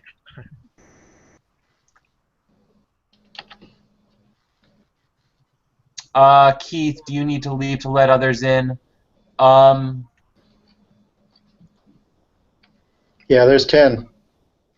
There are 10. There are 4 viewers. They see us. I am trying to... I guess Q&A wasn't activated, and it's not letting me activate it right now. I don't know why. It hasn't been for a couple of weeks.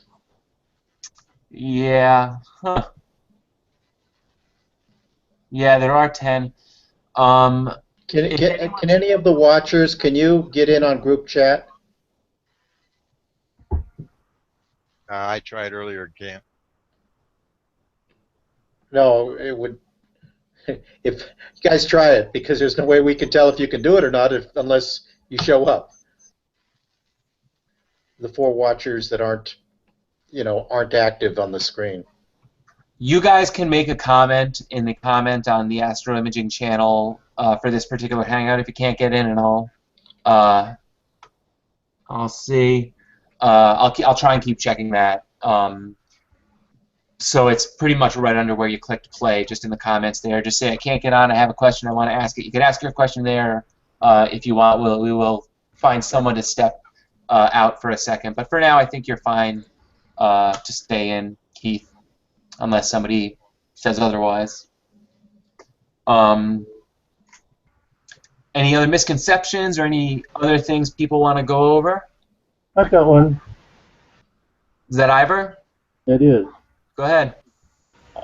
Making the transition from planetary to DSOs, that it's going to be easy, because after all, you just take a video of a planet and wow, you get some pretty good results without a whole lot of trouble. But then switching over to DSOs, it's a whole new ballgame. That's one of those quantum leaps, I think, Adam, that you were talking about in one post. Yeah. It is a different world. It's like skiing and water skiing. And we should have probably said this in advance, because almost all of what we talked about today was deep sky imaging related rather than planetary imaging. If you want to get into planetary imaging, you don't have to spend nearly as much. You don't have to have nearly as many headaches as we do with deep sky stuff. It's funny how I can go out and play around for 5-10 minutes and get a nice planetary image. Or I know Alex does solar, I do some solar. And you go out and record 5 minutes of an image. The most difficult thing is transferring it over to your computer. The thing that takes the longest is transferring it over to your computer. But yes, it's a different world.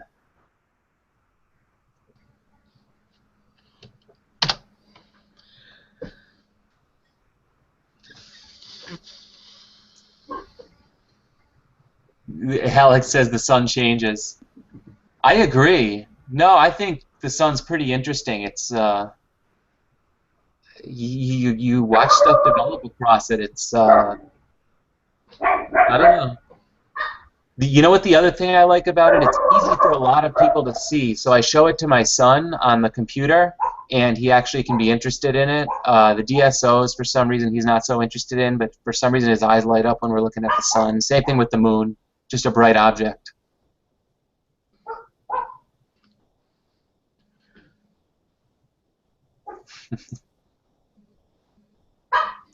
Reading some of the comments at the same time. Oh, okay. You didn't answer my question about the globular cluster. What was the other question? Hytham has some kind of new target that we can go after. Yeah. It's something called a globular cluster? I'm not sure what it is. He left. Yeah, he's out of the chat. You guys can't talk about it. You guys are mean. He's not here to defend himself. Oh, that's right. He's a Canadian. I forgot. Canadian in the U.S. In the Midwest. Okay, who's sharing the screen there? I have one more that I would like to just mention. That, and maybe this is just me, but I always had this, if I could just take a picture of this, if I could just reach this level, I would be happy. Like, I would be okay if I could just take that kind of picture. No, And you'll never hey, be can happy. you guys see my screen? Yes. So, like, I'm like really proud of that picture. I was really happy that I took it, but I am not happy with it. Like, it is, it's really depressing, and I just know that it could have been so much better. And I just think that that is a misconception that you have. Like, if I could just take a picture that would just show, you know, the horse head and the flame and the, you know, Orion, I would be really happy, and that's all I need. But I think that's a misconception. You're never happy. You always need to take it to the next level. So, just wanted to throw that out there. It's just like golf and music. Yeah. Yeah, you do have to set some standard for yourself about who you're imaging for, and the problem with it being a hobby like this, it's like anything else. Aperture fever, I guess, is the equivalent over in the visual for visual astronomers. You just want more and more and more and more, and at some point, you know, you're going to be crazy because, as Ken has often said, it's not a competition. Ken Crawford tells me that, like every time I see him. He puts his arm around me and he says, "I know you can't take very good pictures, Alex, but remember, it's not a competition." So that's funny. They, you know, it's I've done it a lot. It seems to happen when I'm buying new equipment. I'm like, oh, okay, well, I look at this. I look at what so-and-so is doing with this particular equipment. It happened more when I was just starting out. There was one guy who used to post on Cloudy Nights. Nick at Night was his screen name, and he had all the same gear as me, CPC and Alt-Az, and he was taking 30-second exposures. And I said, if I can take images like his, I'll be perfectly happy. I won't have to buy anything else. I'm done. I'll just continue imaging like that. 30-second exposures, and to be honest, I couldn't even look back at my images back then because they were nothing like what they are today. And I'm still not happy with my pictures, but that's the hobby we're in. You're constantly improving. I have to laugh because the very first image I ever took was I took a point-and-shoot camera up to a eyepiece and did a picture of the moon. And I thought that was the best thing in the world. I've still got the first Astro image I ever took. It was a star trail, and I got up. I was in Namche Bazaar, which is at the foot of Mount Everest, and I got up to go to the bathroom because I was sick. I always, and I looked up and there was pretty stars. So I said, I'm going to try to take a picture of that, and I put my camera up there on a tripod. And right then I got a set of cramps that really hurt.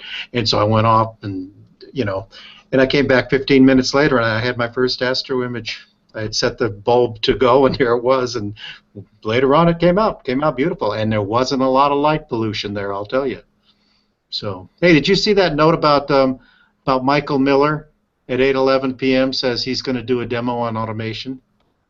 Did you see that one in the comments? I just saw it. For the people talking in the back of the classroom? That's interesting. When are you going to do it, Michael? I don't know if this... The roof's been closed for 3 weeks. It just opened for the first time tonight in 3 weeks. So I've also kind of been waiting for it to get darker earlier. So probably in 2 to 3 weeks, I would guess. But then we should have a backup plan just in case, you know, God forbid it doesn't open it. If you can remember Adam Block trying to do live demos, how many times it wouldn't open. Were you at NEAF when Tim Puckett tried to do a demonstration of his remote observing, and he had 3 observatories lined up to actually do the remote observing at, and all 3 of them were clouded out. And some guy from Maine says, hey, you know what, maybe I can do it. And he brings up his iPhone and punches some buttons and plugs it in, and he does an hour-and-a-half presentation on remote imaging off his iPhone while he's imaging. Sets it up and just runs it like that. Why do you couple of think years. Puckett got me for Pats? Yeah, I know. Yeah, well, because Puckett's a good guy. He does that kind of stuff. He's a wheeler dealer. I I got dinner. I was happy. Yeah, we. I told you last week. I think that I work with several imaging conferences and stuff like that, and I once talked Tim Puckett from was Apogee, right? Into giving a demonstration on remote imaging, where he was going to do a remote image on his observatory back east someplace. And next thing I knew, Mike Miller was doing it, and I figured, how'd that happen? How'd that happen? Who's in charge around here? Turns out that Michael it was. So he did his demonstration. It was a great demonstration of ACP and all that other stuff that goes with it. So it was fun. Well, I'm not going to do a demo now, but I am going to switch back over to my session because it's actually, as I said earlier, it's clear here tonight, and I'm running Sequence Generator Pro, and I think you guys can see my screen. And look at that. I'm running half-hour subs on region within the Pelican Nebula. Let me show you the H-alpha here. That's the H-alpha. This I shot the other night. This is the O3. There's nothing there. It's driving me nuts. Half-hour subs, and there's nothing there. Little Cocoon's doing the same thing to me right now. Well, not right now because it's not dark yet, but. Yeah, I mean, I don't know. The moon shouldn't be a factor at all. I guess it's all my light pollution. This is going to make me buy those Astrodons a lot faster. But, I've got 3 nanometer Astrodons working, and the O3 still isn't going to show up that much. Is there more S2 in that region? Does anyone know the region that I'm talking about? It's like the Haro, the Herbig-Haro objects, 555. There is a little more S2. The O3 is pretty faint there. Yeah. Well, I'm not going to stop. I'm going to keep going. Well, I mean, look at an RGB picture of it. It's really, really red. Yeah. I wonder if I should be RGBing it and then just taking my H-alpha to boost the RGB channel. No. Go ahead and do a regular narrowband on it. It really does. It comes out pretty good. Yeah. Yeah. Well, I don't have the S2 filter. Now so. you know what you can do also in Sequence Generator Pro is just keep the same sequence and save it as a different name, and then change every other thing about it so that you've got exactly the same target and everything else like that. Or you can pull that image up like you did earlier. Plate solve it, and it'll know exactly where the center of the object is, and you can come back, a month from now and take your RGBs or out in the desert. Well, I guess you don't get to go to the desert, do you? But Sequence Generator Pro is great for that. Use it over and over again. Yeah, I actually do that. I use that frequently. And I had a question for you too, guys, about the O3 filter. Go ahead. So I was reading the other day about it. I still decided to get the 3 nanometer, but I haven't picked it up yet. I was trying to wait out the used market, and I just don't think people sell those once they get them because there's nowhere to upgrade. But I was reading that O3 actually has 3 places that it's actually emitting photons at, in that 2 of them reside within the 5 nanometer region, and 1 of them resides within the 3 nanometer region. And I was wondering if you're actually missing out on some of the O3 data by going down to the 3 nanometer region. I think it's kind of like the way that HA and N2 split when you go from 5 to 3 nanometers. That I think that O3, they have about 4 nanometers apart. They have 2 emission lines. And I haven't read it. All I read was that that's what happens. I haven't read anyone saying anything about whether or not you're missing out on some of that. That's one I can't comment on. I don't know. I'll make a posting, I suppose, online then about it, because I can see that there's more contrast from the 3 nanometer to the 6 nanometer, according to Astrodon. on their website, and you can see it clearly, and intuitively it makes sense. And also, you're definitely blocking out more light pollution and moonlight, but I also do see that there's another emission line pretty close to that. So that's the one thing that's hanging me up from ordering a new one yet. I would say that 3 nanometer is more critical when you're in a light polluted area, because most of the spectrum of man-made light that you're going to see at night falls into that spectrum that it will block. I think if you're imaging only at a dark site, I think the 3 nanometer doesn't matter nearly as much. But as far as street lights and things like that, that 3 nanometer is really going to help if you're in a light polluted area. Yeah, thanks, Mike. I agree with that from what I read. I was just curious if you're actually missing out on some data by going down to 3 nanometers. I guess especially if you're at a dark site. I'll have to find that article and post it to back up what I'm saying. I think just like what he experienced, a lot of times we're shooting narrowband and we're assuming that there's something at 03 there, and it really isn't there. I was just looking for that same image he was displaying, and I distinctly remember trying to put that in a show palette, how horrible it came out, and I think it's because the 03 was so weak.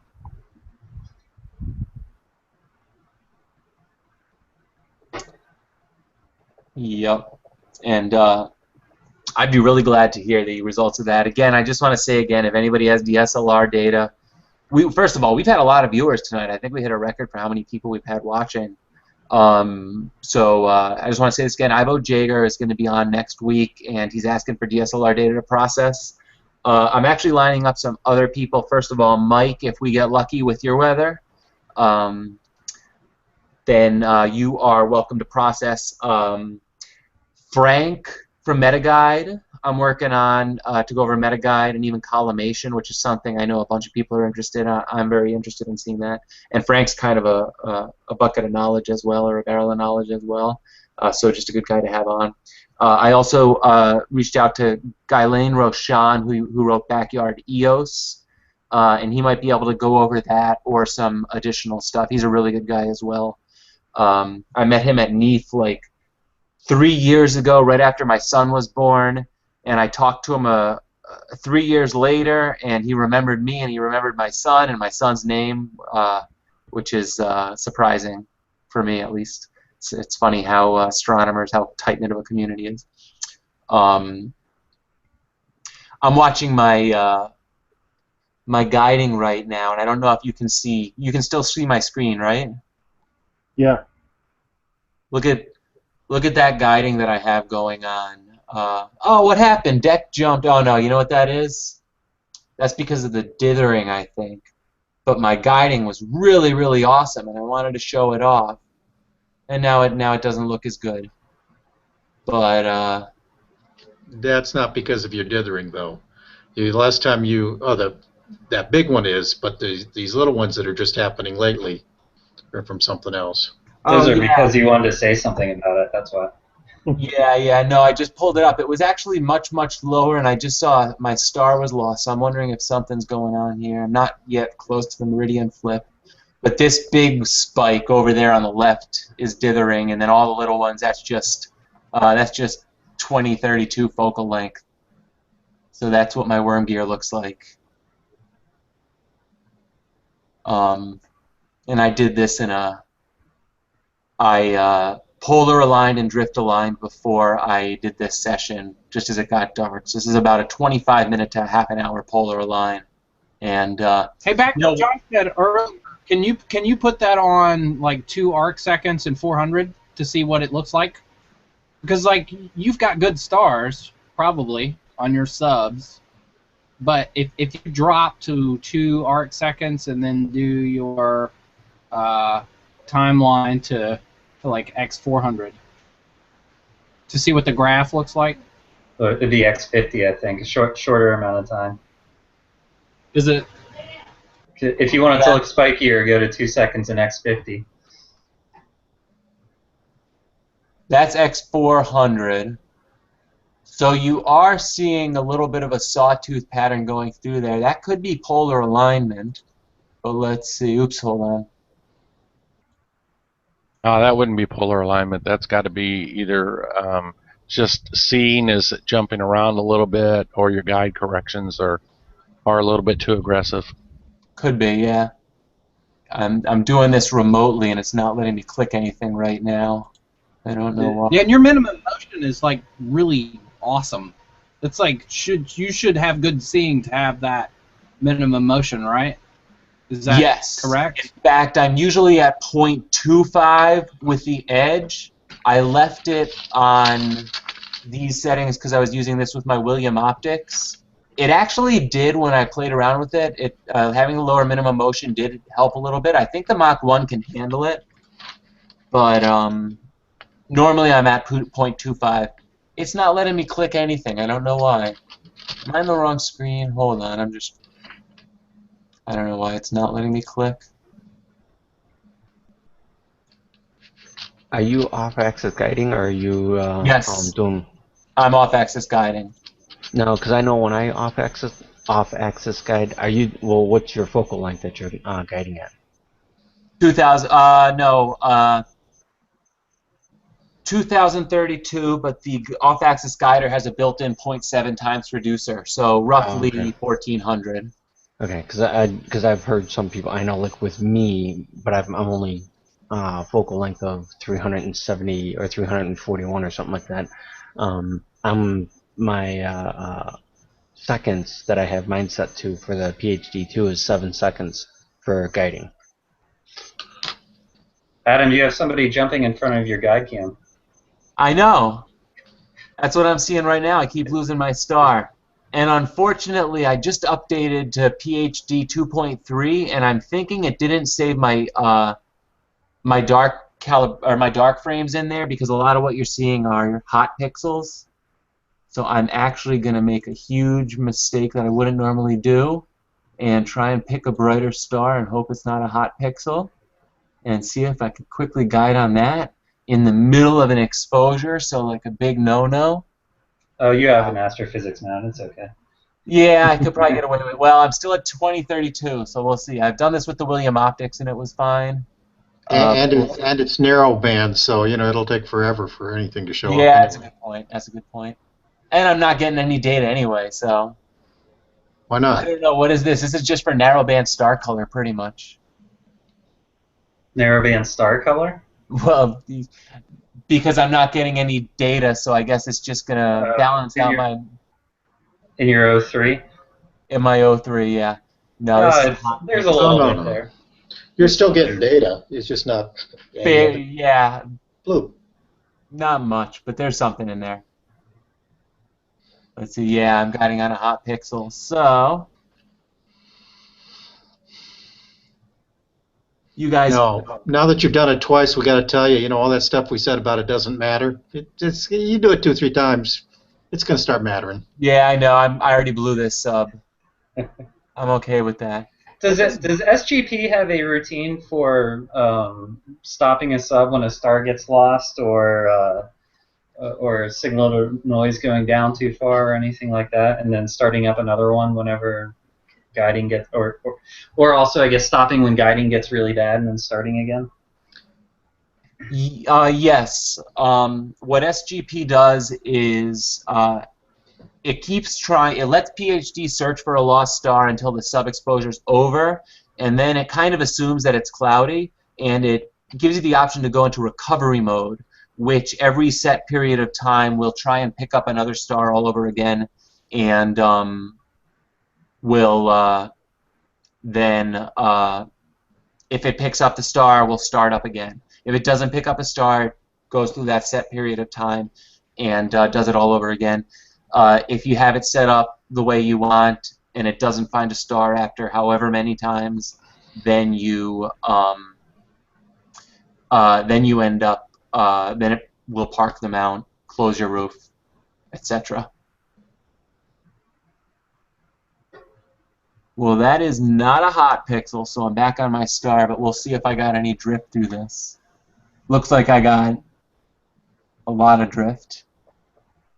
We'll see what it did. I think I killed this particular sub, but I don't know. your deck axis looks periodic. Have you put any kind of pet curve, or is it just the one that came with the mount put in there? My deck or my RA? Oh, am I back on a Red or blue? The red, your deck axis. At least the left portion of the graph all looks very periodic, almost. Yeah, I noticed that. That's what I was saying about the sawtooth pattern, and I can't store any sort of curve or anything like that for my deck axis. My deck axis is just going to correct based on. Doesn't astrophysics preload a in RA they do, but not in declination. Yeah, you can do deck in Pembro.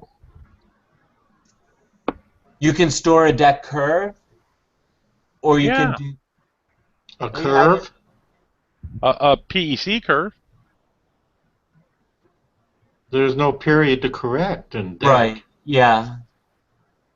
Is there? He said quizzically. Oh, you know what? There shouldn't be. I'm looking at the graph. The backlash compensation, probably. Yes. Yeah.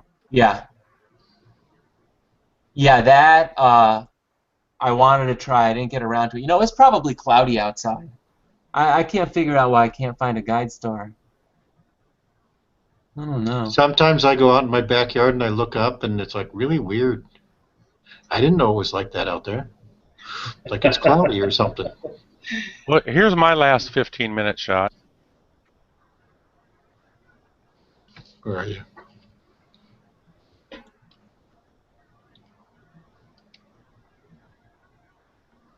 Now let's see what my guide graph looks like.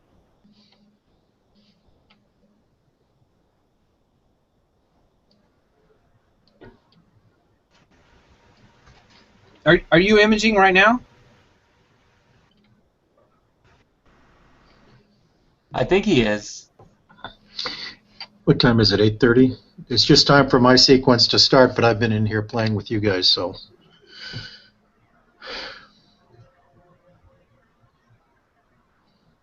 Yes, I am imaging right now. This is a live shot of my imaging. That's my guide graph. Let's see. Why am I stuck on high?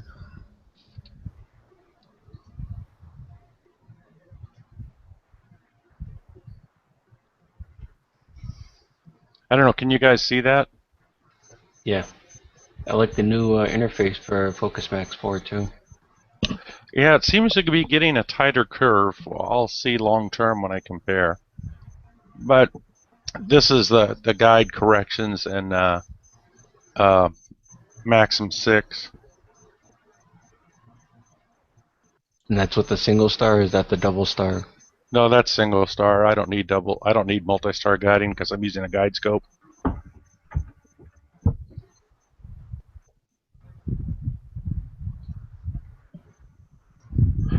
I can show you what double star looks like. I mean, multi-star.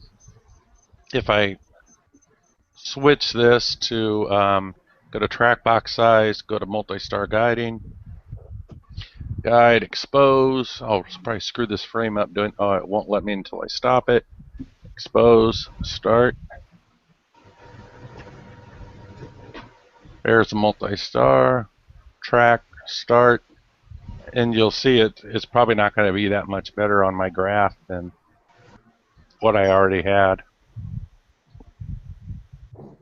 Now, why would you use a multi-star?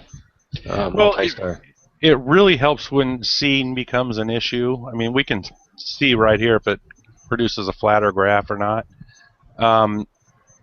Because seeing will cause stars to fluctuate. And so it can have a tendency to lose the centroid of the star on a single star if the scene's hopping around.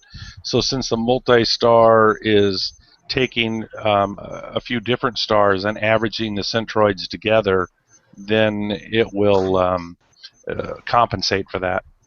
A question, just real quick. So does that actually reduce the bloat that you would have if you were only using one star?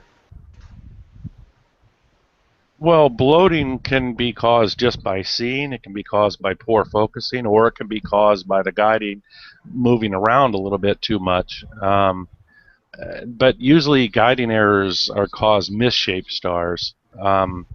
Bloating usually has to do with either seeing or focus, from my experience So anyway. you're saying the seeing is bad. You're using multiple stars to guide on. Is that right?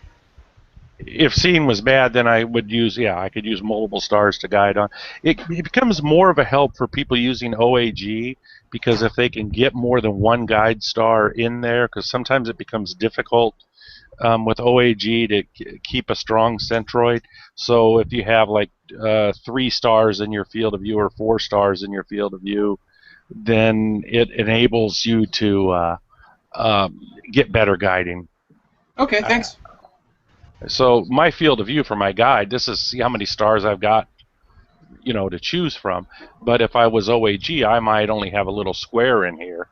But if I had multiple stars for the program to use, then that would increase my guiding accuracy. So it's kind of like the benefit of multi-point stacking for planetary or solar system imaging, right? Because different parts of the image are, well,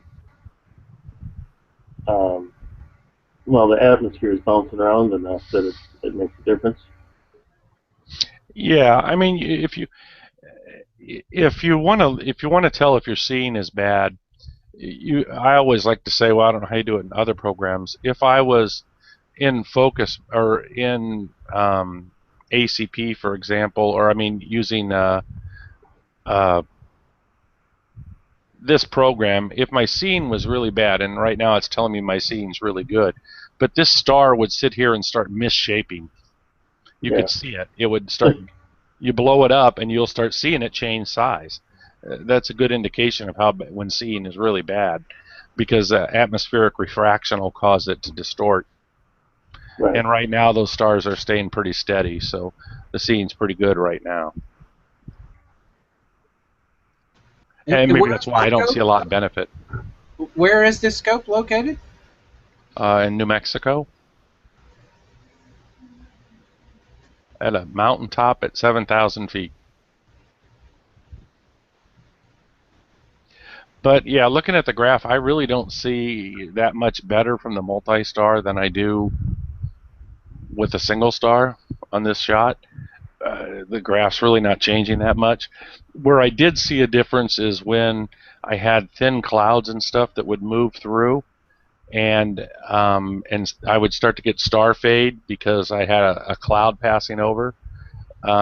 With the multi-star guiding, that didn't affect it at all, and I didn't get the star fade would stop, and it kept right on tracking for that momentary time when that cloud was passing over. But as a general rule, when you're using the guide scope, I don't think multi-star guiding is any benefit at all. Here's a question for you. I guess it would be kind of a misconception.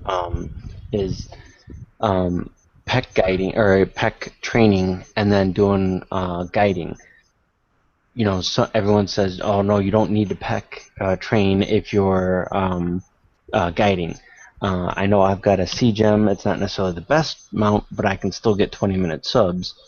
I don't have PEC training on that. Do you think that would help it at all? Yes, every mount. I've got an MX. My buddy's got an AP 1600. My other buddy's got a Paramount ME. We all have a PEC curve programmed into the mount, because any mount with gears is going to have backlash, and you'll see that in the curve. The curve will all of a sudden have a big up, and then it'll start to slowly go down. That's the gear. Okay. So hey, my question is, so if your periodic error curve is not that bad, and you don't program it into your software, into your correction, and you're using guiding, I mean, is that really shooting yourself in the foot, or is it just making your guiding software work a little harder? Well, the problem is like on this, you set your aggressiveness on your guiding corrections. If you're the rougher you are, the more of a correction you have to make. So if I didn't have a good PEC curve in here, I would have to set my aggressiveness of my guide corrections much higher. That's going to have a tendency to make me overcorrect more than I need to. So you're going to get tighter stars. Is that what, you know? With a PEC curve, yeah, you'll get tighter stars and better resolution. Oh, okay.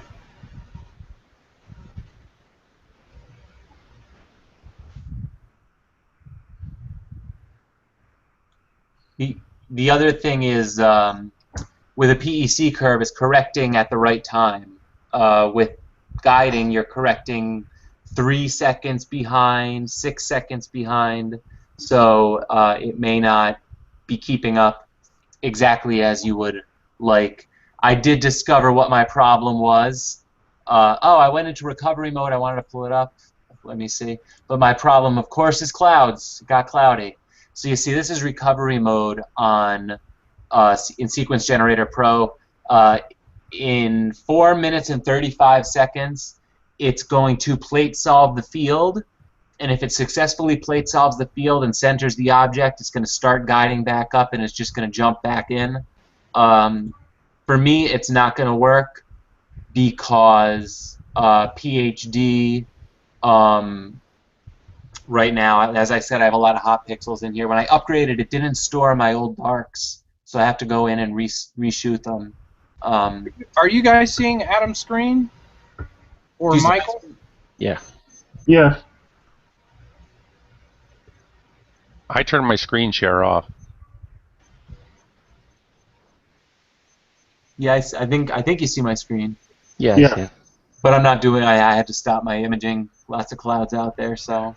A question for you, Adam. In regards to doing the recovery, you have to set that up in the profile for the guider, correct? I think recovery mode is. You didn't have to do that. No, that's I don't care because it's not going to do it properly anyway. It's going to pick the wrong star. I think recovery mode is in options. Maybe not. Yes. It's in options right there. Okay. Attempt to automatically recover this sequence. And this is one of those things. I went on the sequence generator board and I asked if they could add a feature, and it turns out they already had it. So I'm really impressed with sequence generator. I am really also, like it. because I had Starry Night Pro 7, and I was trying to test out doing the observing list, exporting the observing list, and putting it into sequence generator. Starry Night Pro 7 will not do it. I had to switch back to 6 in order to be able to do that. So if you're looking to be able to use Starry Night Pro 7 for exporting observing lists, it won't do it right now. I see some people talking about, I think, Sky Tools. I actually downloaded the demo for Sky Tools, and that seems pretty interesting. I never tried Starry Nights Pro. You know, Adam, just as you were saying, I really like Sequence Generator Pro. I had just started mine for an imaging session out there, and it just blew up. just I mean, exactly the same time you were saying that. It's back to working again now. So I'm doing an autofocus run if anybody wants to watch it. This is with Focus Max 4. Mm-hmm. Yeah.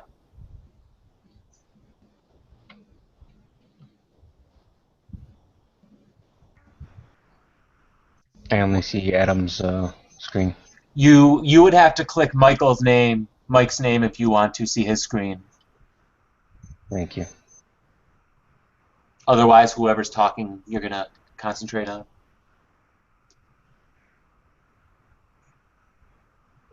Wow, that's fast.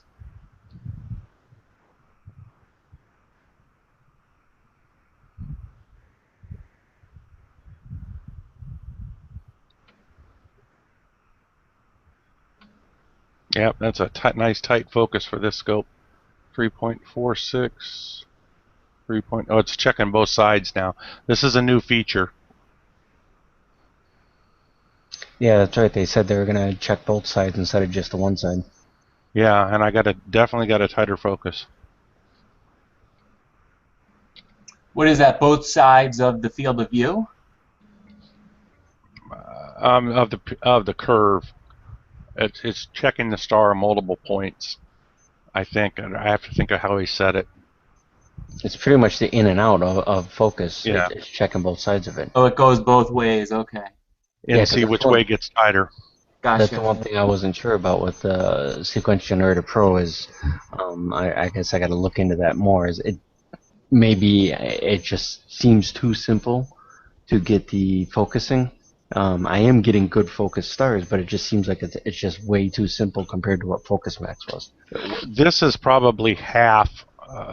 Dropped a half a point.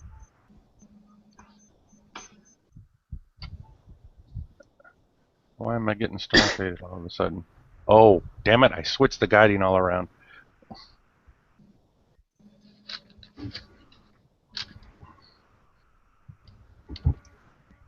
Mike, do you slew to a different star during your focus routine, or is a star picked from the field?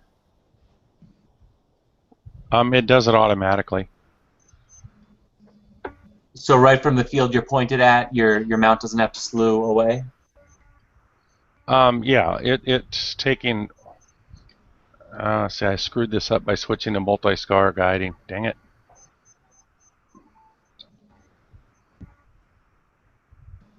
I can't switch it in the middle. I should know better than that. I apologize. I asked about that. Something I'm not understanding, on your screen, Mike, I see the words all together, green, clear, calm, dry, dark. I can't say I've ever seen those words together at the same time. Do you have a Clarity weather server? No, I mean, even if I did, just going outside and using my eyeball, I would never come up with all four of those things. Yeah, well, sometimes it's not real accurate. See, now it's guiding again because I had to switch back. Gosh darn it. Okay. Oh well. No biggie. Now it's... I don't like you to switch in the middle of the run. So anyway, back to your question. Do they pick the star that it's going to guide on? To focus on? It searches the database for a predefined magnitude star. In my case, I have it set to find a star that's between 5 and 6 magnitude. So it slews to a star of that magnitude, then it plate solves, makes sure that star is centered, and then it starts the focus routine. Yeah, Adam, that's what I was going to ask you is when you ask that question is do you, because I know Sequence, you can go and say this is the target for focusing and this is the target for imaging. Is that what you do? No, I actually, and I'm not quite happy with my auto-focusing in Sequence Generator Pro, and it's not because of Sequence Generator Pro. It's because I have a little bit of focus shift with my SCT, and when it goes through autofocus, the stars jump around a little bit, and that causes it to confuse the specific feature in Sequence Generator Pro, use the same stars for focusing. So with Sequence Generator Pro, it actually takes all of the stars from the field. You don't slew away to a different star. It actually takes all of the stars from the field and averages the full width half max, or actually I think the HFD,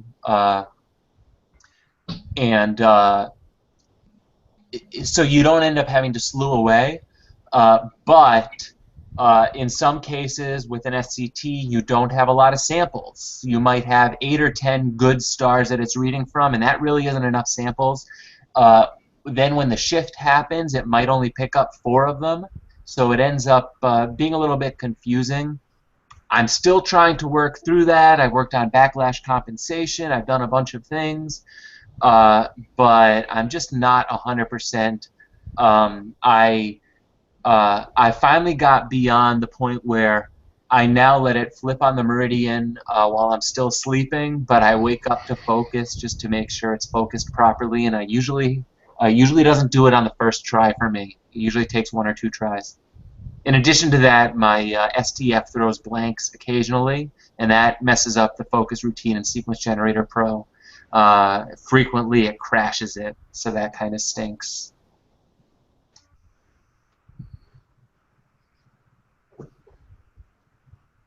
Okay, cool. Thank you. Yep. Yeah, I think you can actually with Focus Max, when you can set up what's called a Choir Star, and it's going to use the plate solving feature to find the right size or the right magnitude star and move to it and just run the focus routine on that mag star only. But I don't know anything about Sequence Generator Pro, so I don't know how well Focus Max works with it. It's got its own focusing program, I think. Yeah. I don't think they added Focus Max 4 to be able to do ASCOM with everything else, is it? I could not imagine. Well, Focus Max 4 has to be ASCOM because one of the requirements is ASCOM SP1. Well, I mean, because I know before it was only working with like what CCD and Maxim. That was the only 2 programs that it would work with, right? Correct. It would work with whatever it'll work with the SkyX too, or the Sky. Yeah, SkyX. Yeah, but it is ASCOM. Yeah, maybe it will. You have to have one of those programs to run. But I know it's ASCOM because it's got to be able to run with the different platforms because it'll run with CCD Auto. Well, CCD Autopilot's not an acquisition program, so you either got to have Maxim, the SkyX, or whatever SBIG. I lost my train of thought on SBIG's program, CC whatever it is. Yeah, CC something. I can't think of what it is either. CCD Ops. Yeah. Yeah.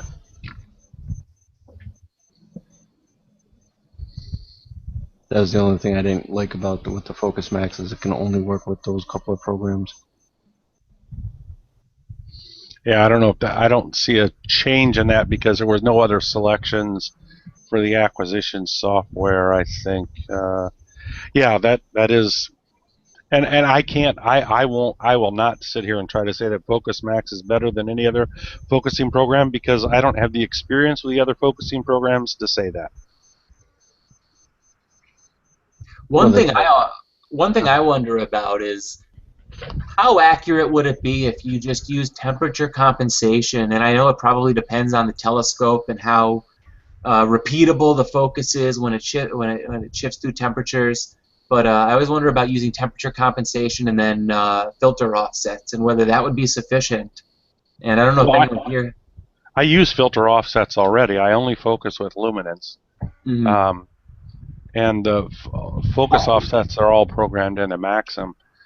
But the temperature compensation, I noticed with the new Focus Max 4 that there was more of a robust setup for temperature compensation focus than there had been previously.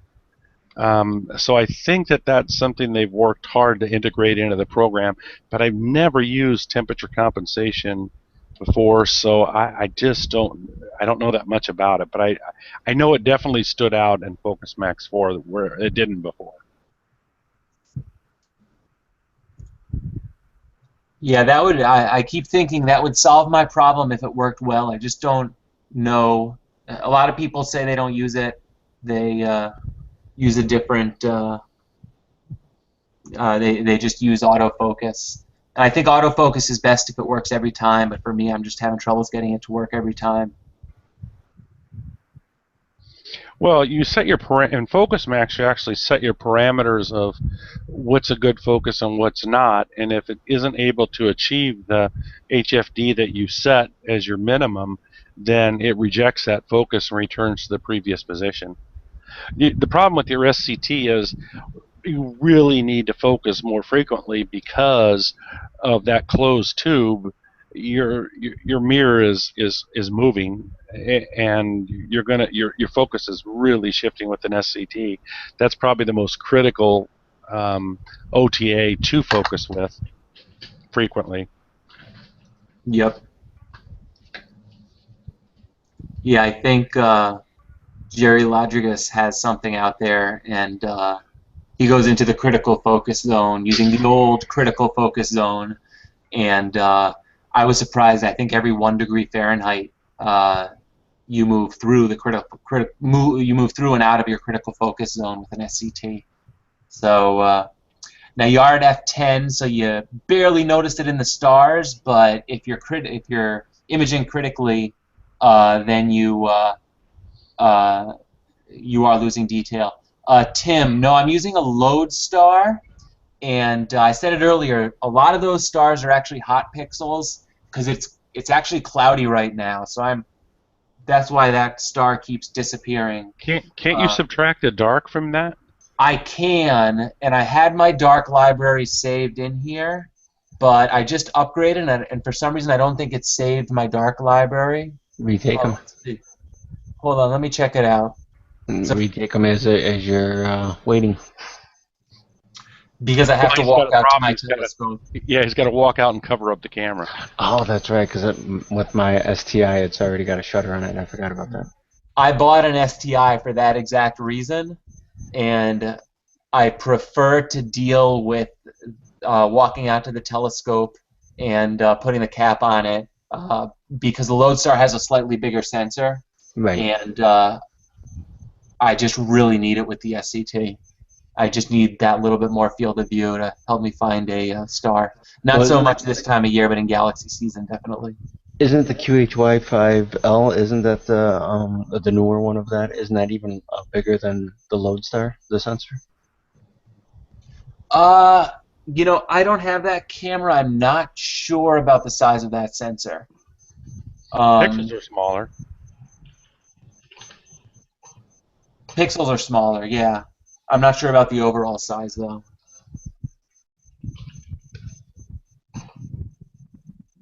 Yeah, it's still cloudy here. I'm not having luck tonight. I missed my 3 days. 3 days in a row it was clear. My back was out. I wasn't imaging. I wish it was cloudy here right now. It means so damn hot.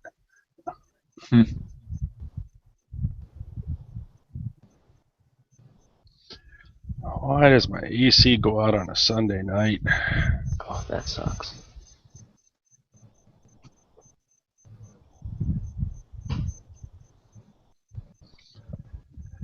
It won't get down below to the low 70s till like 1 a.m.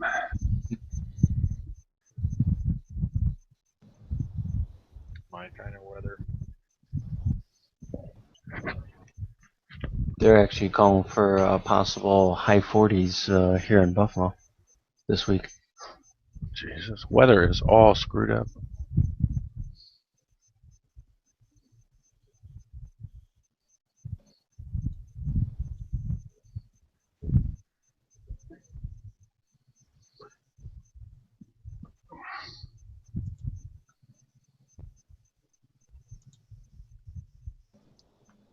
Yeah, I don't get it. Not a single cloud on Weather Channel. They don't know what they're talking about.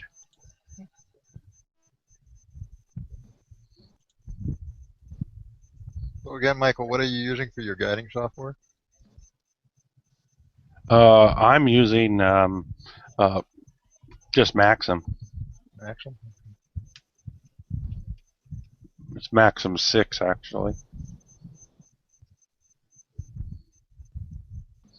I started guiding, learned how to, at first, I'll tell the little brief story. When I first started out it's been 5 years ago, I was totally intimidated by setting up guiding in Maxim. I didn't understand it. I thought I had to, because I was PhD was so easy, and I got totally overwhelmed by all the settings for guiding in Maxim, and so I just avoided it for as long as I could. And then one day, a guy from South Africa showed me how to do it remotely. And when I saw how easy it was, and this at the same time I had moved to a permanent pier, and I never had to set up, I never had to calibrate again. I mean, I calibrated one time. Well, as long as I didn't change my equipment, and I had it dialed in, I was done. And I just I fell so in love with that part of not having to calibrate, and kind of the set it and forget it mentality, and it works so well that I said I could never go back, I guess. I like everything to just start up automatically and do it all on its own, and me not have to mess with it. Mike, when you're in New Mexico skies, do you have to turn your mount on and off somehow? Or do you leave it on parked, or what do you do with that? There's scripts. That's one thing about Maxim, is it's totally scriptable, meaning that if you know how to, just like writing basic computer code, if you know the commands. Well, let me pull up my screen here. I'll do a screen share and show you. All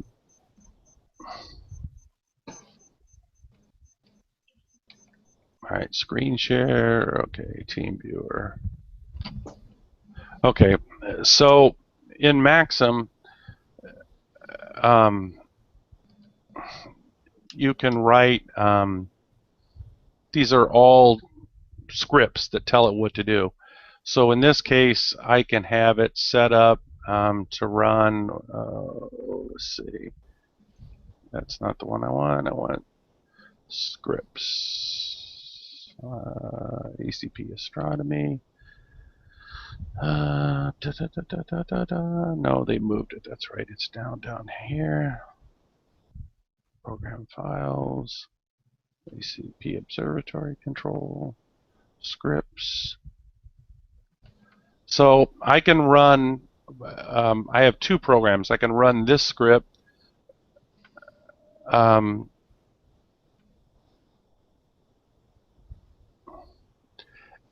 And this is my startup observatory. Now what this will do is this will turn everything on. See, here's all your commands. Start programs, the thermal manager, start the SkyX Professional, start the diffraction Maxim 6, start Focus Max, wait, and then it automatically turns the camera on to cool.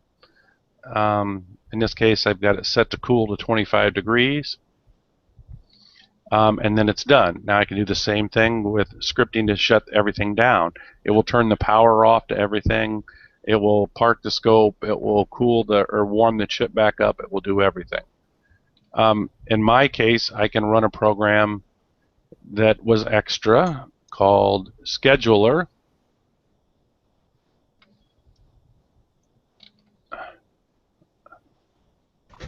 Hey, Mike, did you create those scripts, or did you get them from another? They provide you sample scripts, and you just change the data for your setup. Oh, okay. So this is Scheduler. This will allow me actually to pre-program different images that I want to shoot and how many of them, and it will automatically determine the best time to shoot those based on conditions, elevation, altitude, moonlight, everything. And it will, if I have the dispatcher running for this, I just click the box that says dispatcher. It will automatically start up the system an hour before sunset and shut it down after it's done taking sky flats in the morning, and turn everything off. And basically, I could put targets in there for 2 years ahead and never touch anything, and it would do everything for me automatically for the next 2 years. Wait a second. You say you can do automatic sky flats? Yes. Okay. I use ACP just to do auto sky flats. So I'm getting ahead of my presentation here. If I wanted to do a sky flat run, I just tell it, like in this case, I did 10 blue flats tonight.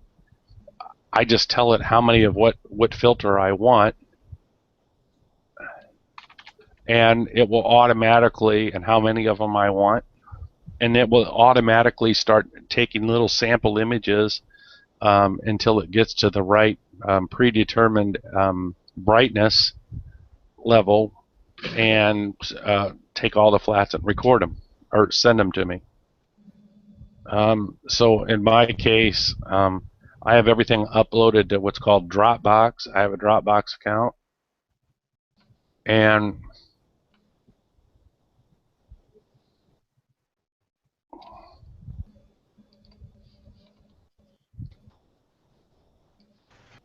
auto flat. Where are you? Your sky flats don't require some sort of diffuser? No. Is that correct? It's just the time of day? It's doing it by, it knows the time. It's looking at the sun elevation, and it knows automatically where to point the scope in the sky. You're looking for a certain area around the zenith that it goes to, and it takes various samples around there so that you can average them all out. So it's moving the scope between yes. the flats in order to create an even field. That's pretty awesome. Also, there's no necessity for that filter over the top down. No, not with a sky flat.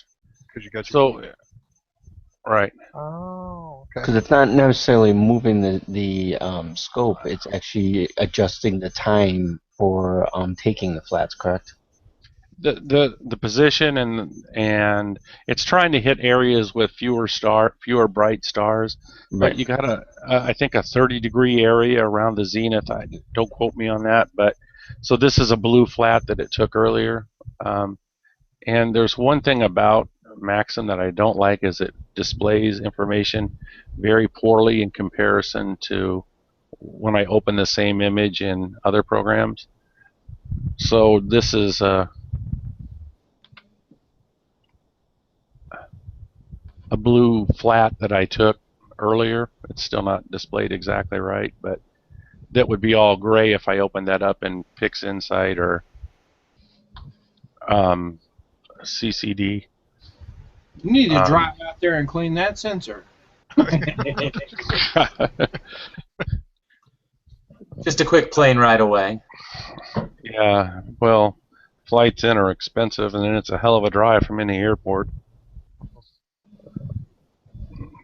But you get used to it, you just take, because this stuff is going to move, and so I take new flats probably every 7 days.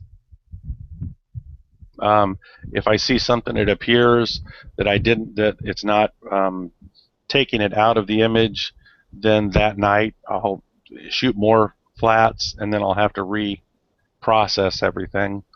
Well, you have maintenance people there that they'll take care of problems you might have with a camera other than that, right? Yeah. So they don't do any type of cleaning or anything like that. They're not going to go out and clean your camera. They tell you to shoot your chip. They'll tell you to take flats. Okay. That's pretty awesome, though, that cool. You can use the same flats for maybe a week or something. Yeah, not always. Nothing changes. Well, when you have a fixed setup, the same thing will probably be true in your backyard.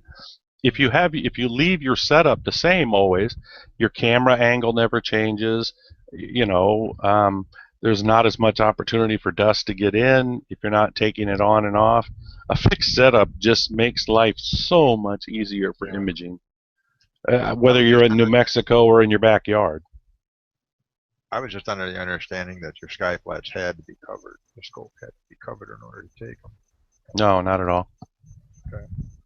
Because you're just pretty much just trying to take out the dust donuts and stuff like that out of the image, pretty much. And gradient. So, Mike, do you know how bright the sky is when you're taking those flats? Do you have any idea, or is it just a or is it just a value of the exposure? I set that up in the program So in my case, I know what the camera, what results gets the best. So in my case, I pre-programmed it in the. Let me find that. So my question is, let's say I'm in my backyard and I'm going to take sky flats in the morning, and I'm not going to use a diffuser or anything. I'm just going to. So I've done this several times. I've just parked my scope at like 6 a.m. The sun's not up yet. Maybe there's the few brightest stars still available, and I've had pretty good success. I'm just curious. If your flats are based on exposure values, or if is it really a specific time that you're going to take them? Well, it's both. In my case, I'm telling it that don't start the flats until, and this I've set a value here, until the sun is at least minus 10 degrees above the horizon, and in the evening don't start until it's 1.5 degrees below the horizon. And then these are just factors of how much to change the exposure. I'm shooting for, my target background is to be 28,000 ADU. I have a tolerance level of 3,000 because it's pretty, otherwise it'd be almost impossible to hit that exact value. I'm telling it to take no less than 2-second exposure on the flat to prevent shutter effect, and don't take longer than a 60-second exposure on the flat, because as it was being adjusted, it would, as it's taking samples, I'd lose too much time. I don't have enough time to do that. So that's my maximum. You can actually take flats in the middle of the night if you know what you're doing and you expose long enough. I heard Wadowski talking about that at AIC.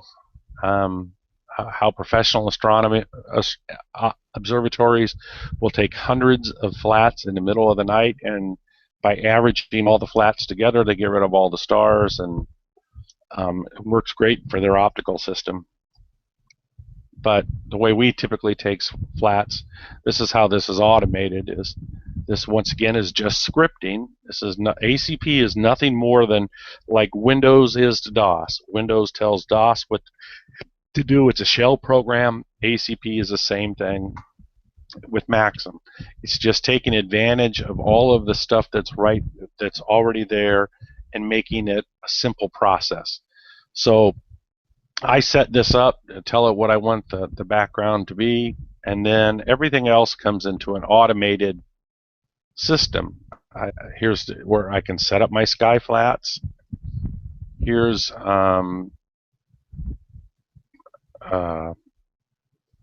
toolbox. Let's see, utilities and task. I can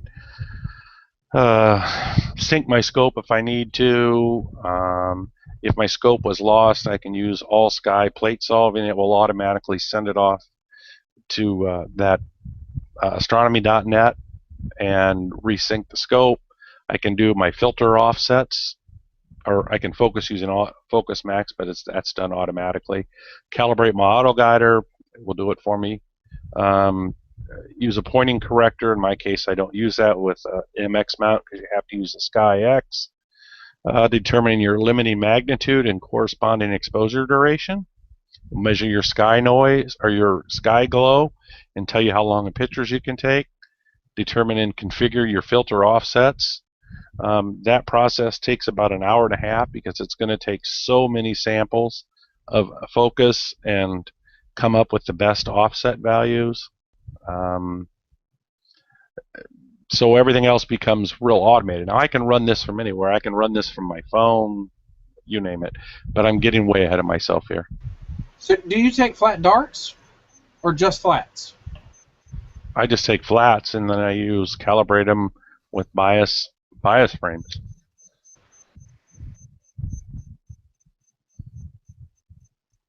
Your 2-second flats, Mike, does that work with RGB? Or is that Yes. just narrow? That's RGB? Mm-hmm. It doesn't matter what filter you're using. Obviously, narrowband's probably going to take longer, but that's the reason you do 2 seconds is so that if you have a camera, if you have a I got to get my terms right. If you have a camera like I do with a shutter, Yeah. I'm trying to think of the right term. A full frame. You can get what's called a shutter effect if you take too short of an exposure, and so part of the shutter will actually be in the image as it's closing, and you'll mess up your flat. So unless you have an interline chip, the minimum you should ever take a flat is 2 seconds. You know, it's funny. I asked that question early on, and it wasn't explained to me that way. And I've always thought of that same exact thing. You don't want the shutter to impact it. I think the STX shutter is relatively quick because I've gotten away with taking flats at about half a second, but it always concerns me because the shutter doesn't look so fast. The QSI is much faster than 2 seconds, Mike. Yeah, I'm just going by what I was taught early on, and maybe that's a rule from cameras from several years ago that doesn't apply anymore. But Puckett told me that when I bought the 16803 to stick with to make sure I always go with longer than 2 seconds. I think it's probably a good idea anyway, but I don't think it's just the shutter effect. Yeah, because the QSI has DSLRs, or is that only CCDs? No, it's both. There is yeah, it's both. But DSLRs are designed to have a much faster shutter.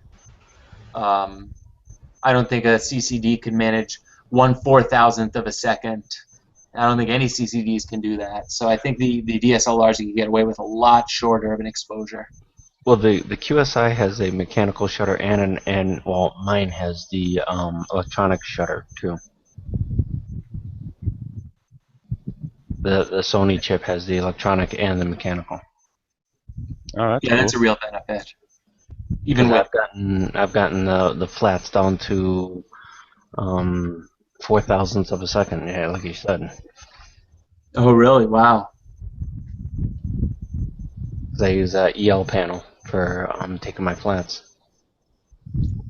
I just bought an EL panel and I love it. It's awesome. I couldn't get it to work with the crap for narrowband. That was my problem with it. Is it because it requires longer exposures? I really struggled, and I bought a flat man or flip flat because I had it on my 6-inch refractor, and I just had hell with it with narrowband filters. I couldn't get it to work right. Was it a full spectrum panel? Yeah, well, what is that? Meaning was it putting out light across the spectrum? Because it may be that, with electronics being what they are, they don't necessarily put out light in every band. And you may have just been missing that light. Well, I don't know. For what the hell that thing costs? What's it like? Was like $600 or whatever. Yeah. You would have thought that it would have been fine, but I mean, it worked perfect for LRGB, but with the narrowband, I just couldn't get it. And what is that? Hydrogen Alpha and O3? Is that what you're talking about? You had a problem with it? Yeah, O3, HA, and S2. Are those like 3 nanometer or? Only my O3 is 3 nanometer. My HA and S2 are both 5. So at 5 nanometer, you had a problem with the EL panel. Is that right? Yep, and I don't know, maybe it could have been related to the optics of that particular telescope and the coatings on it. It just didn't like it. I don't know what it was. I always thought that flat panels were the best thing to use, but of course with automated sky flats, I don't need a flat panel anyway. Well, that's one thing that's nice about the Sequence Generator Pro is you can take sky flats. You just put in your target ADU and it'll do it for each filter. I just did that for mine. So does it aim it in the right spot though? No, it's doing it up. It only does that with a flat panel. Yeah. Sorry. Okay, I got a kind of a stupid question for you. Pulse guiding. I've got the QSI with the ST4 and then a CGEM mount. I'm not exactly. I'm trying to read about this pulse guiding, how to set it up for pulse guiding for PhD2. Do I not connect the ST4 cable into the STI, or? If you're using Pulse Guide, you're using a connection to the mount that doesn't go up through the same cable as your. It goes to your RS-232 cable to the mount. What kind of mount are you using? The CGEM. The CGEM. Yeah, I'm not familiar with them. Sorry, but I'm assuming I had it's one, not Alex. It became a boat anchor. Well, but it runs on. It has an RS-232 port on it. Yep. Yeah. Well, Pulse Guide generally runs out of the RS-232. Okay, all right, because I know. Yeah, not the ST4. Okay, because I know you can do on camera, and then or you pick the Celestron mount connection. I would not trust the mount connection. Well, it's like when you pick the mount, you can either do on camera, which is you're using the ST4, or you pick the Celestron ASCOM driver, which is the pulse guiding. Okay, when you say you're using the ST4, you mean you're using the ST4 port, not an ST4. Yeah, I apologize. Yeah, the ST4 port. I apologize. Yeah. So the pulse guiding would be the Celestron ASCOM driver, then, correct? Yeah, Robert, you're using Sequence Generator Pro, right? I will be. Yeah, I'm gonna use that permanently. Have you been using it? I just used it 2 times so far. But it did hook up to your mount? Oh yeah, yeah. Yeah, so you're actually going to use the same ASCOM connection that Sequence Generator Pro picked for your mount.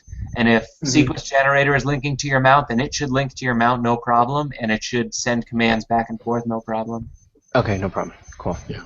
Yeah. If you're currently running the pointing and everything else through your ASCOM connection, that's where Pulse Guide's going.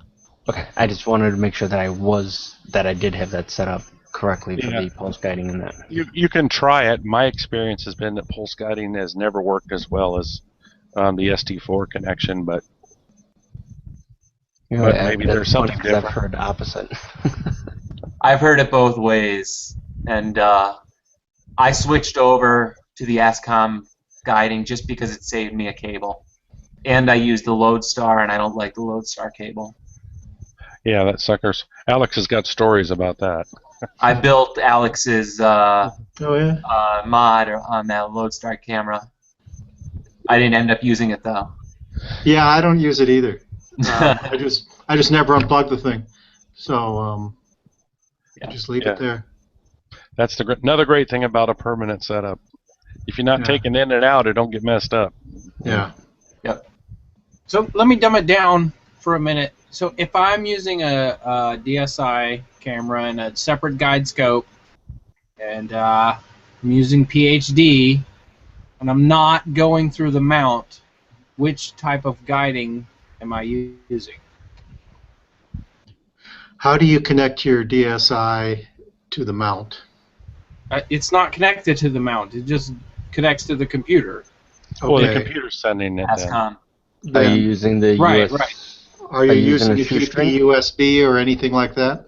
Yeah, yeah. So USB. So which type of guiding? No. A GP USB to convert it to its serial or anything like that. Right. Yes. That's pulse guiding then. Yeah, that sounds like it's pulse guiding to me. It is. Okay. Yeah. Well, I'm trying to think because one way it takes port. If he's using the ST4 port, it's not pulse guiding. Oh, right. It's not the ST4 port. So it's only the serial connection to the mount and the EQDIR, I think it is, connector. Well, let me ask you this. Have you been guiding? Yes. Is it working? Yes. Perfect answer. Then... If it's working. Well, you're just trying to find out which part of the directions to read, or what? Right. So I guess it's you're not pulse guiding. You're pulse guiding. Right. Off the RS-232. Right, right. Okay.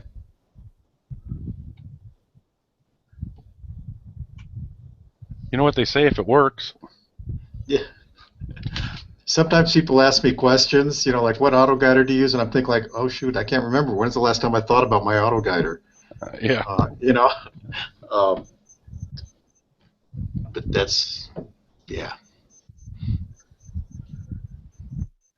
All right, gentlemen, it's time for me to go to bed. It's 12:30. Oh, me too. I got to get up in a few hours. What do you do? It's only 9:30. It's not even that. Alex, I go to work at 2 a.m. Oh, okay. Michael, it was good to have you here. That was Michael, right? Yeah.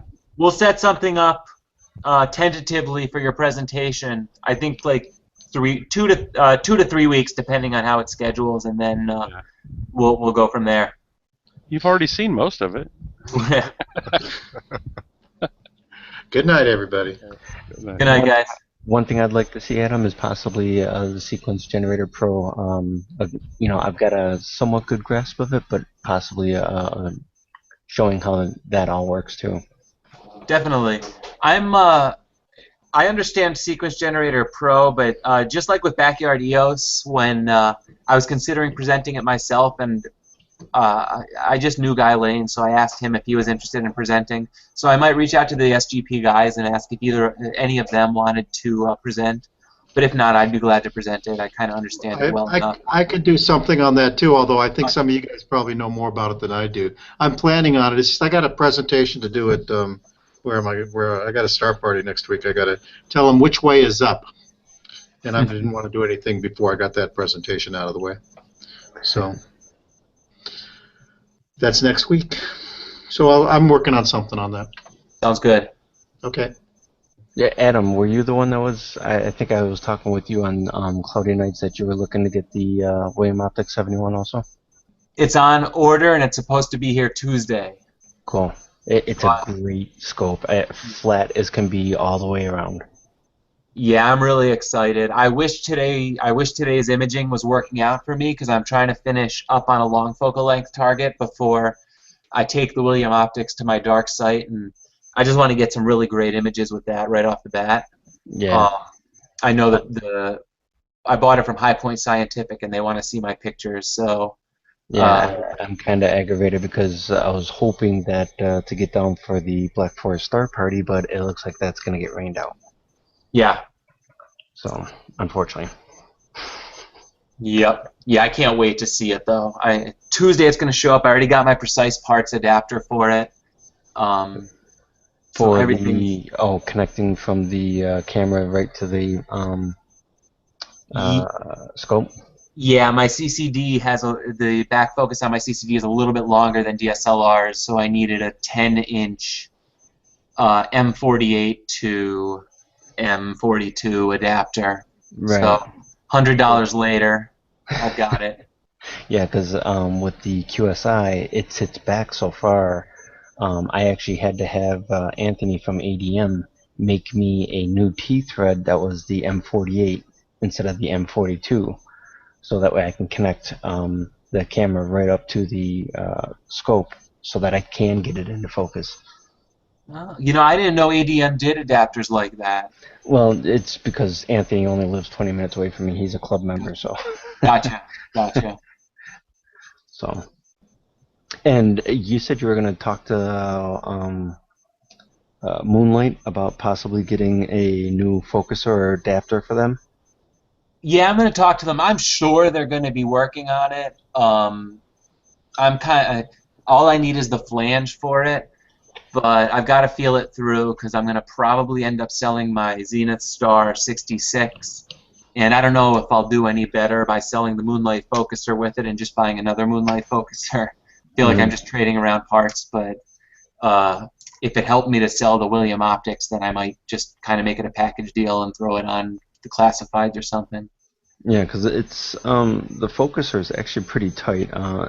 There's not too much flopping around when you back in and out of focusing. So It's pretty tight. I was impressed with it, and it can hold what I have 3.5 pounds, almost 4 pounds for with my CCD and everything, and it has no issues whatsoever with slippage.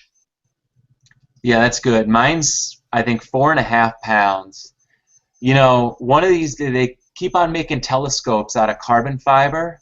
One of these days, they're going to make the cameras out of carbon fiber, because that's really where we need to start saving weight.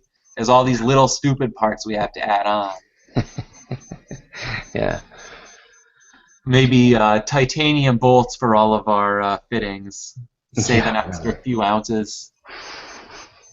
It's like as if you're a hiker, always saving those precious ounces in your backpack. I used to road bike ride, and every little ounce you save is an extra mile you've gone after some point. So. Yeah. What's the focal length on that 66? 350. On the 66. With the reducer, it drops down to 300. The 71 is 350. And that's ED, the 66? The 66 is SD. SD. SD. So what's the difference between SD and ED? You know? You know, I don't know. They call it a semi-apo doublet, but I really don't know. I don't know what type of glass it's made of. I know the 71 is FPL 53, but I don't know. It's a f4.9. Yeah. Which I went from the f10. You're doing the 8-inch also. I was doing an f10 down to a 4.9. That's phenomenal. Yeah, it's insane how quickly you get the data. I'm actually, I said it before, but I can't wait to see the new Astronomics. They're doing a 12-inch truss newt. Oh yeah, I saw that. That's phenomenal looking. Yeah. It's going to be insane, and I don't know what they're going to do price-wise, but I have a feeling it's going to be a bargain. Didn't they were going to do 12s and 10s, weren't they? Or was it 12s and 14s? 12s, 14s, and 16s, I believe. Oh, yeah. Still gonna weigh like 35 pounds, right? 42 pounds by my estimates. 42. That's beyond my mouth. Yeah, well, 47 pounds. I think my Mach 1 could handle it, but it's one of those things where if I buy it, it's going to mean a bigger mount. Fortunately, I could sell my Mach 1 and buy a 900 and not lose a dime. So. Yeah, I'm actually looking at either the Paramount MX or the 10 micron 1000 GPS. Because the 10 micron is actually pretty impressive because it's got the encoders built right in where the Paramount doesn't. Yeah.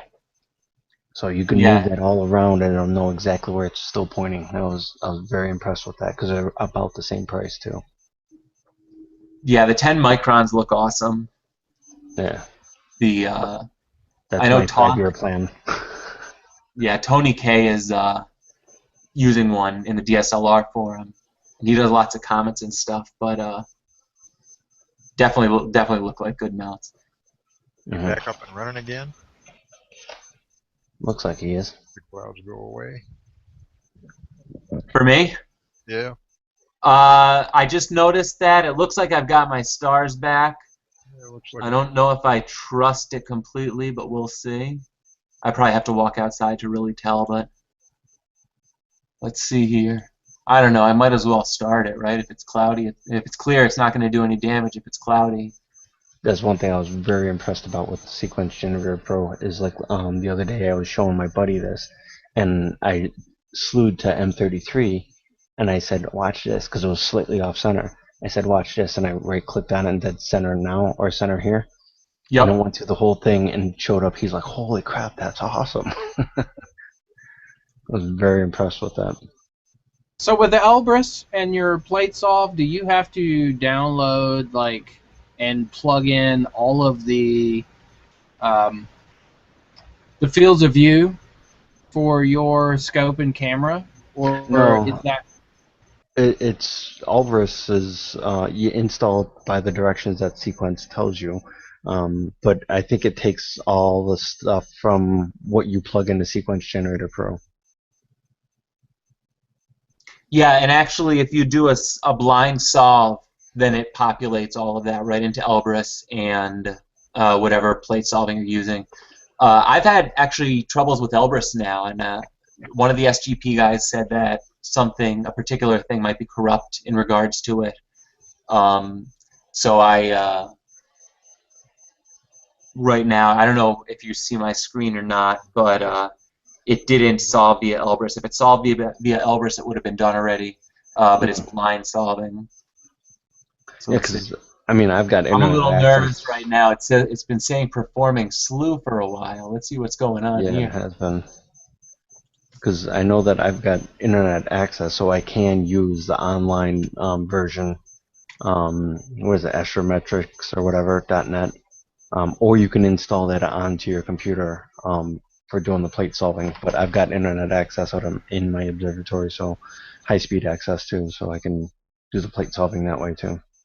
I think that's probably something I would like to see as one of the hangouts is the plate solving, because I think mine is like 50-50. Like I have half the time it will solve, and half the time it fails. Which program are you using? It's the not Elbrus, the other one, Astro, right? And I don't know if it's because I don't have the right field of views in. Right. I don't know if it's because I don't have those right, or if it's maybe if I'm trying to take too long of an exposure or what. But it seems to be like 50-50. Here, this link in the group chat, he does a fantastic job of setting up Astro to get the right fields of view. Yeah, I think that is the light vortex. I think that's the one that I went through. And I don't know if it's because my field of view, when I was using it, was like 1700 millimeter, so it's pretty narrow, right? Mm-hmm. And my tracking is not always that great. It seems to be like if my tracking is great and the stars are really round, then it'll solve. But if I'm having any sort of issues, like maybe I'm not polar aligned correctly or something, then it seems to fail. And I don't know if that's exactly the case, but right. But to figure out why it's not solving, I think, is my that'd be nice to have an issue on that, Yeah,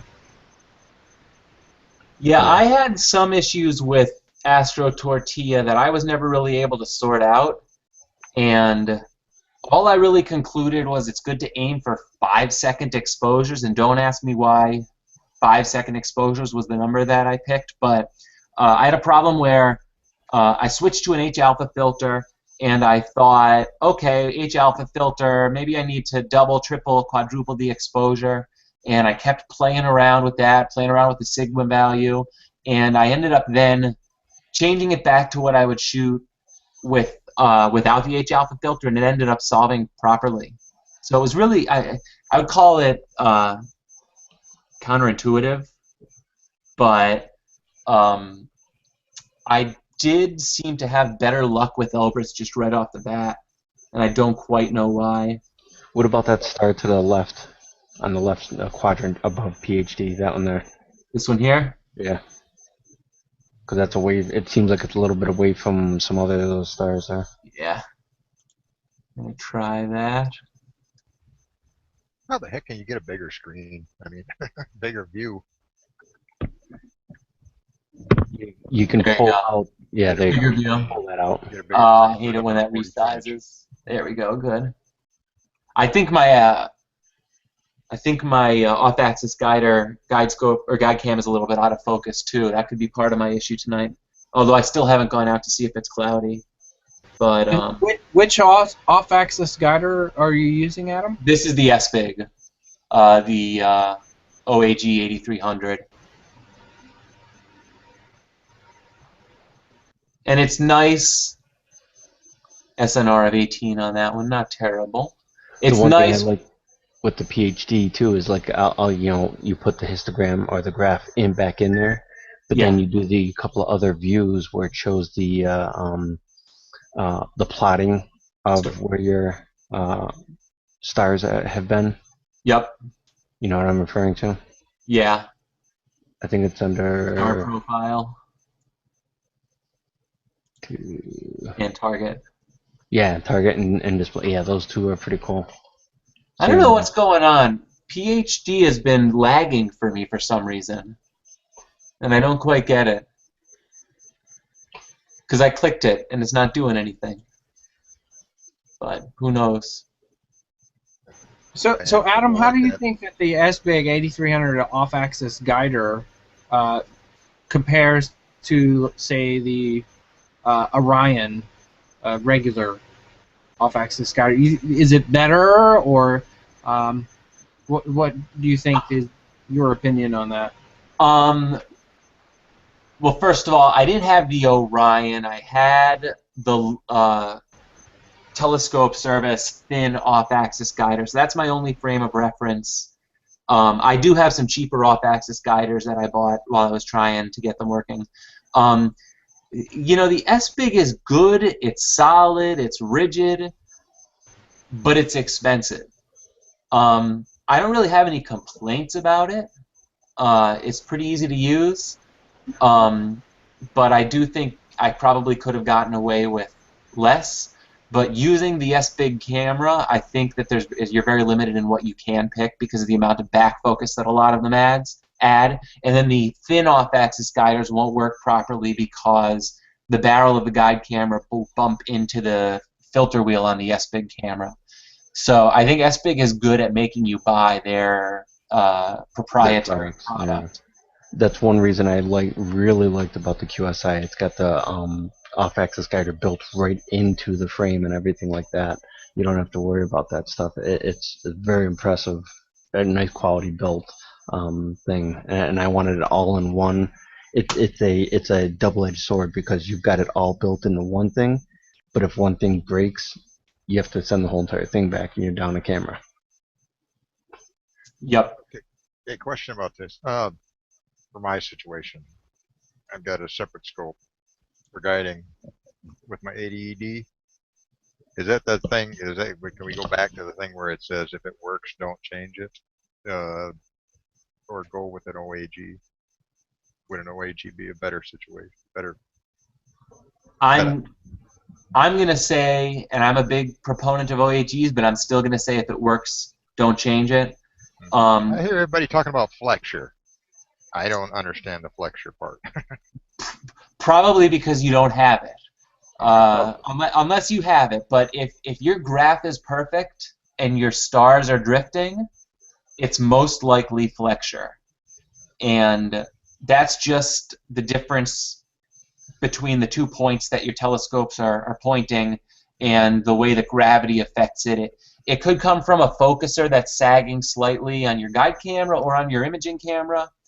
I've got the ADST, and my focuser does flex. And that's where your issue is. Pardon? And that's one of the issues that I was having also previously before I got the William Optic 81 GTF with the guider built in. I was always having that too, and I have noticed though with the off-axis guider, I'm not throwing out as many subs. Okay.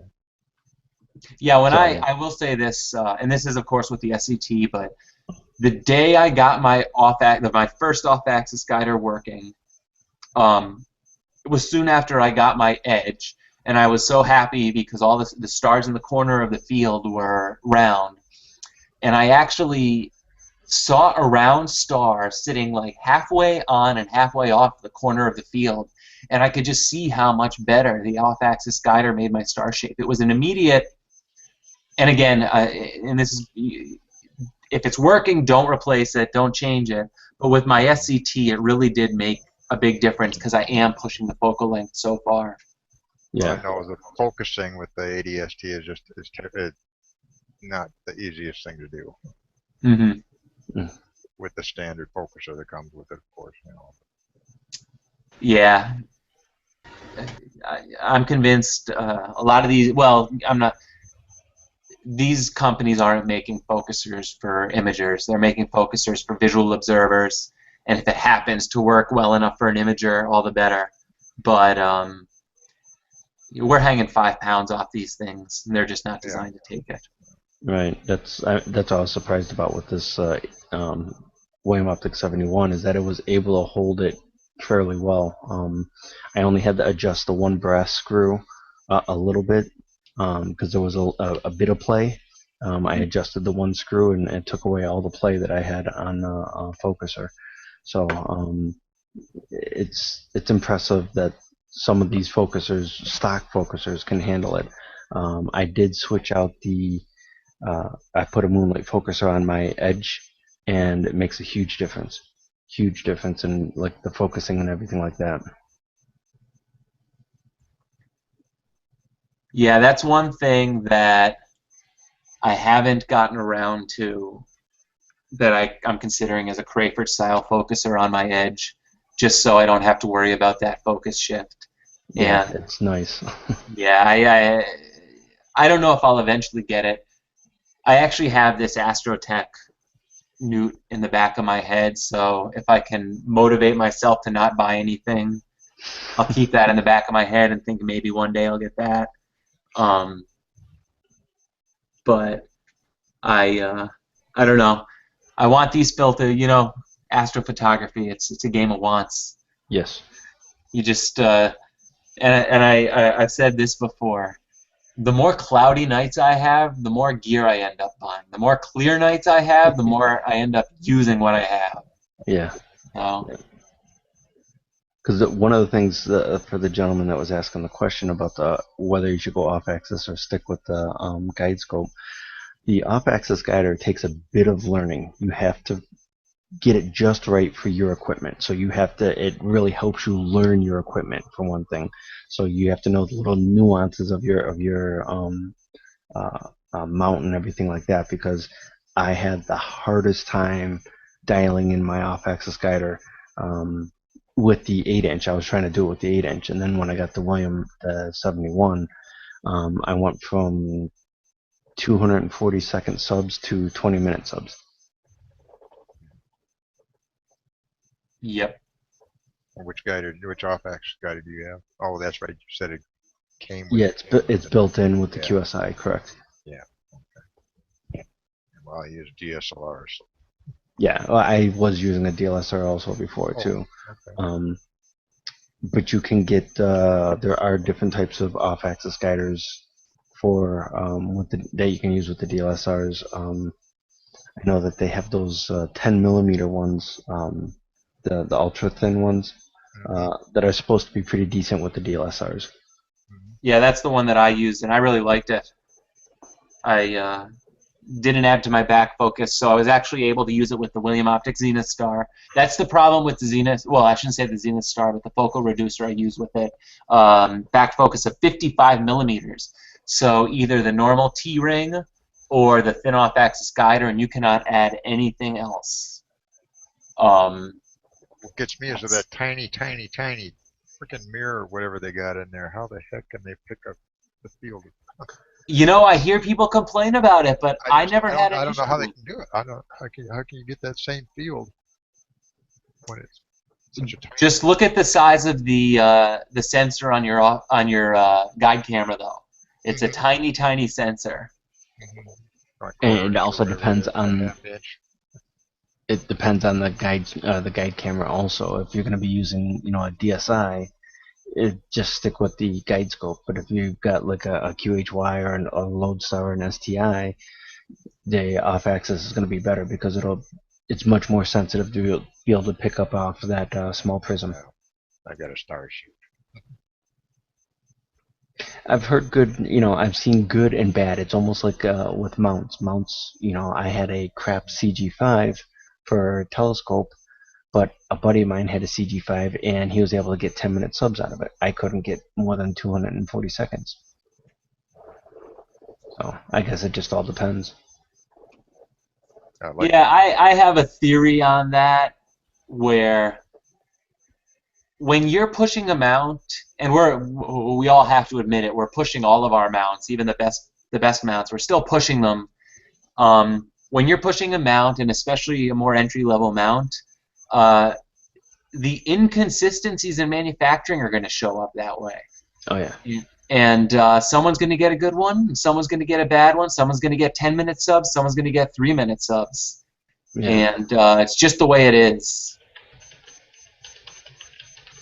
But I like my CG5 for visual, but I like my Atlas. So. Did you see, Adam? Did you see my because my scope and camera actually look like tiny small things on that mount. The link I just put up there. For some reason, it won't. My computer's going crazy right now, and it won't let me click it. Okay. I'm jumping away. All right. The 71 with the QSI looks really small in the CGEM. Oh no, I'm in the wrong. Got the wrong thing. And because of the QSI being so heavy, I had to actually get a counterweight for the front of the scope. Oh yeah. When I first saw that image, I thought it was actually a DSLR lens, camera lens. Nope, I did. Then I had to look really close. Oh, there's the focuser. Yeah. Yeah, I'm looking at it now. Yeah, I'm excited. I can't wait for this. And I had to actually rig up my moonlight focuser to be able to get it to attach to it. Here's the other side of it. Because I had to use take two pieces of aluminum that I had and bolt it to the saddle plate, or whatever the hell it is, the bar there, and then have the moonlight attached to the other piece that's sitting up on top, so that way it can connect to the focus, and it can only go on the fine focus too. Mm-hmm. So, but it works. I'm happy. You saved yourself some money. Yes. You saved yourself $400. Well, like you use buffalo board on your interior walls, huh? Yeah. That looks pretty decent. Oh, I didn't even notice that. I haven't done my interior walls yet, and I'm looking for a good material to use. I went cheap too. I went chipboard. Because if you were, what the hell is it? Insulated it and put chipboard. Oh yeah. That's a lot of weight you got to put on the front of that. The counterweight. Yeah. Where is? Because I'll show you. I ended up having to make. Crap. Where is it? I ended up making my own peer adapter for the for my telescope. Damn it! I can't find it now.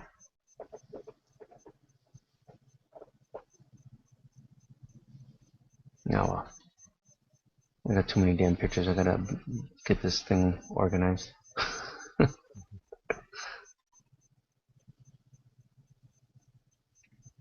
Do you have two piers in your observatory, or is that other one just sitting off to the side?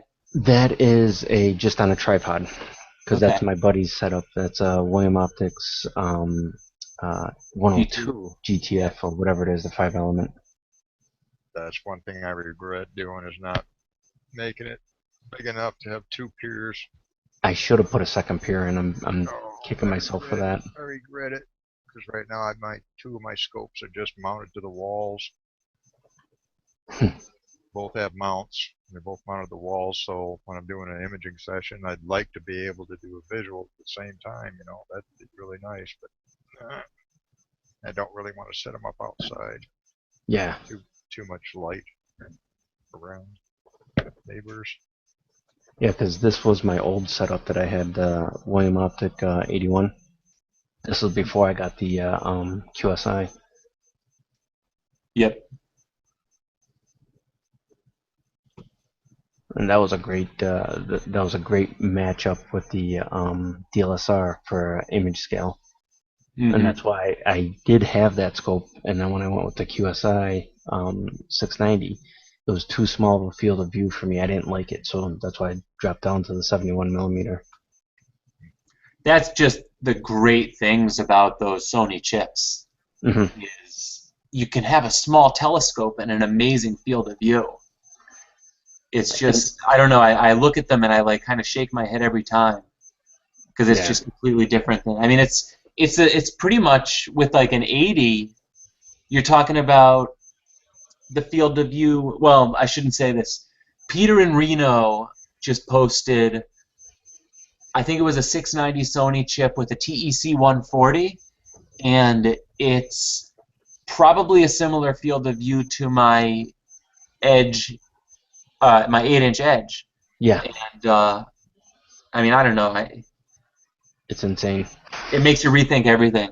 It's kind of like what Alex was saying earlier. You buy the camera, and then you can buy and sell the tubes. It just makes you look at it differently. Yeah, I mean, because my current setup, the 71 with the CCD, has almost the exact same field of view as the setup with the 81 with the DSLR. Yep. Except now you're getting much better images. Yes, it's a cool image now. Yeah. That's one thing I love about it. Camera position's a heck of a lot different. What's that? I said the camera position's a heck of a lot different. Right up next to the scope with the CCD. Oh yeah, I have it turned sideways so it doesn't hit, the wires don't hit the side of the mount when it comes down. Because as you can see on that one with the 81 millimeter, the DSLR, it's sitting up, 6 to 8 inches above the actual pier. Because I made the pier adapter that high so that way it can go down a lot further too. Without touching, the actual pier, because my pier is actually 16 by 16 cinder blocks. And then I got a 3/4 inch steel plate on top of it, and then the pier adapter on top of that.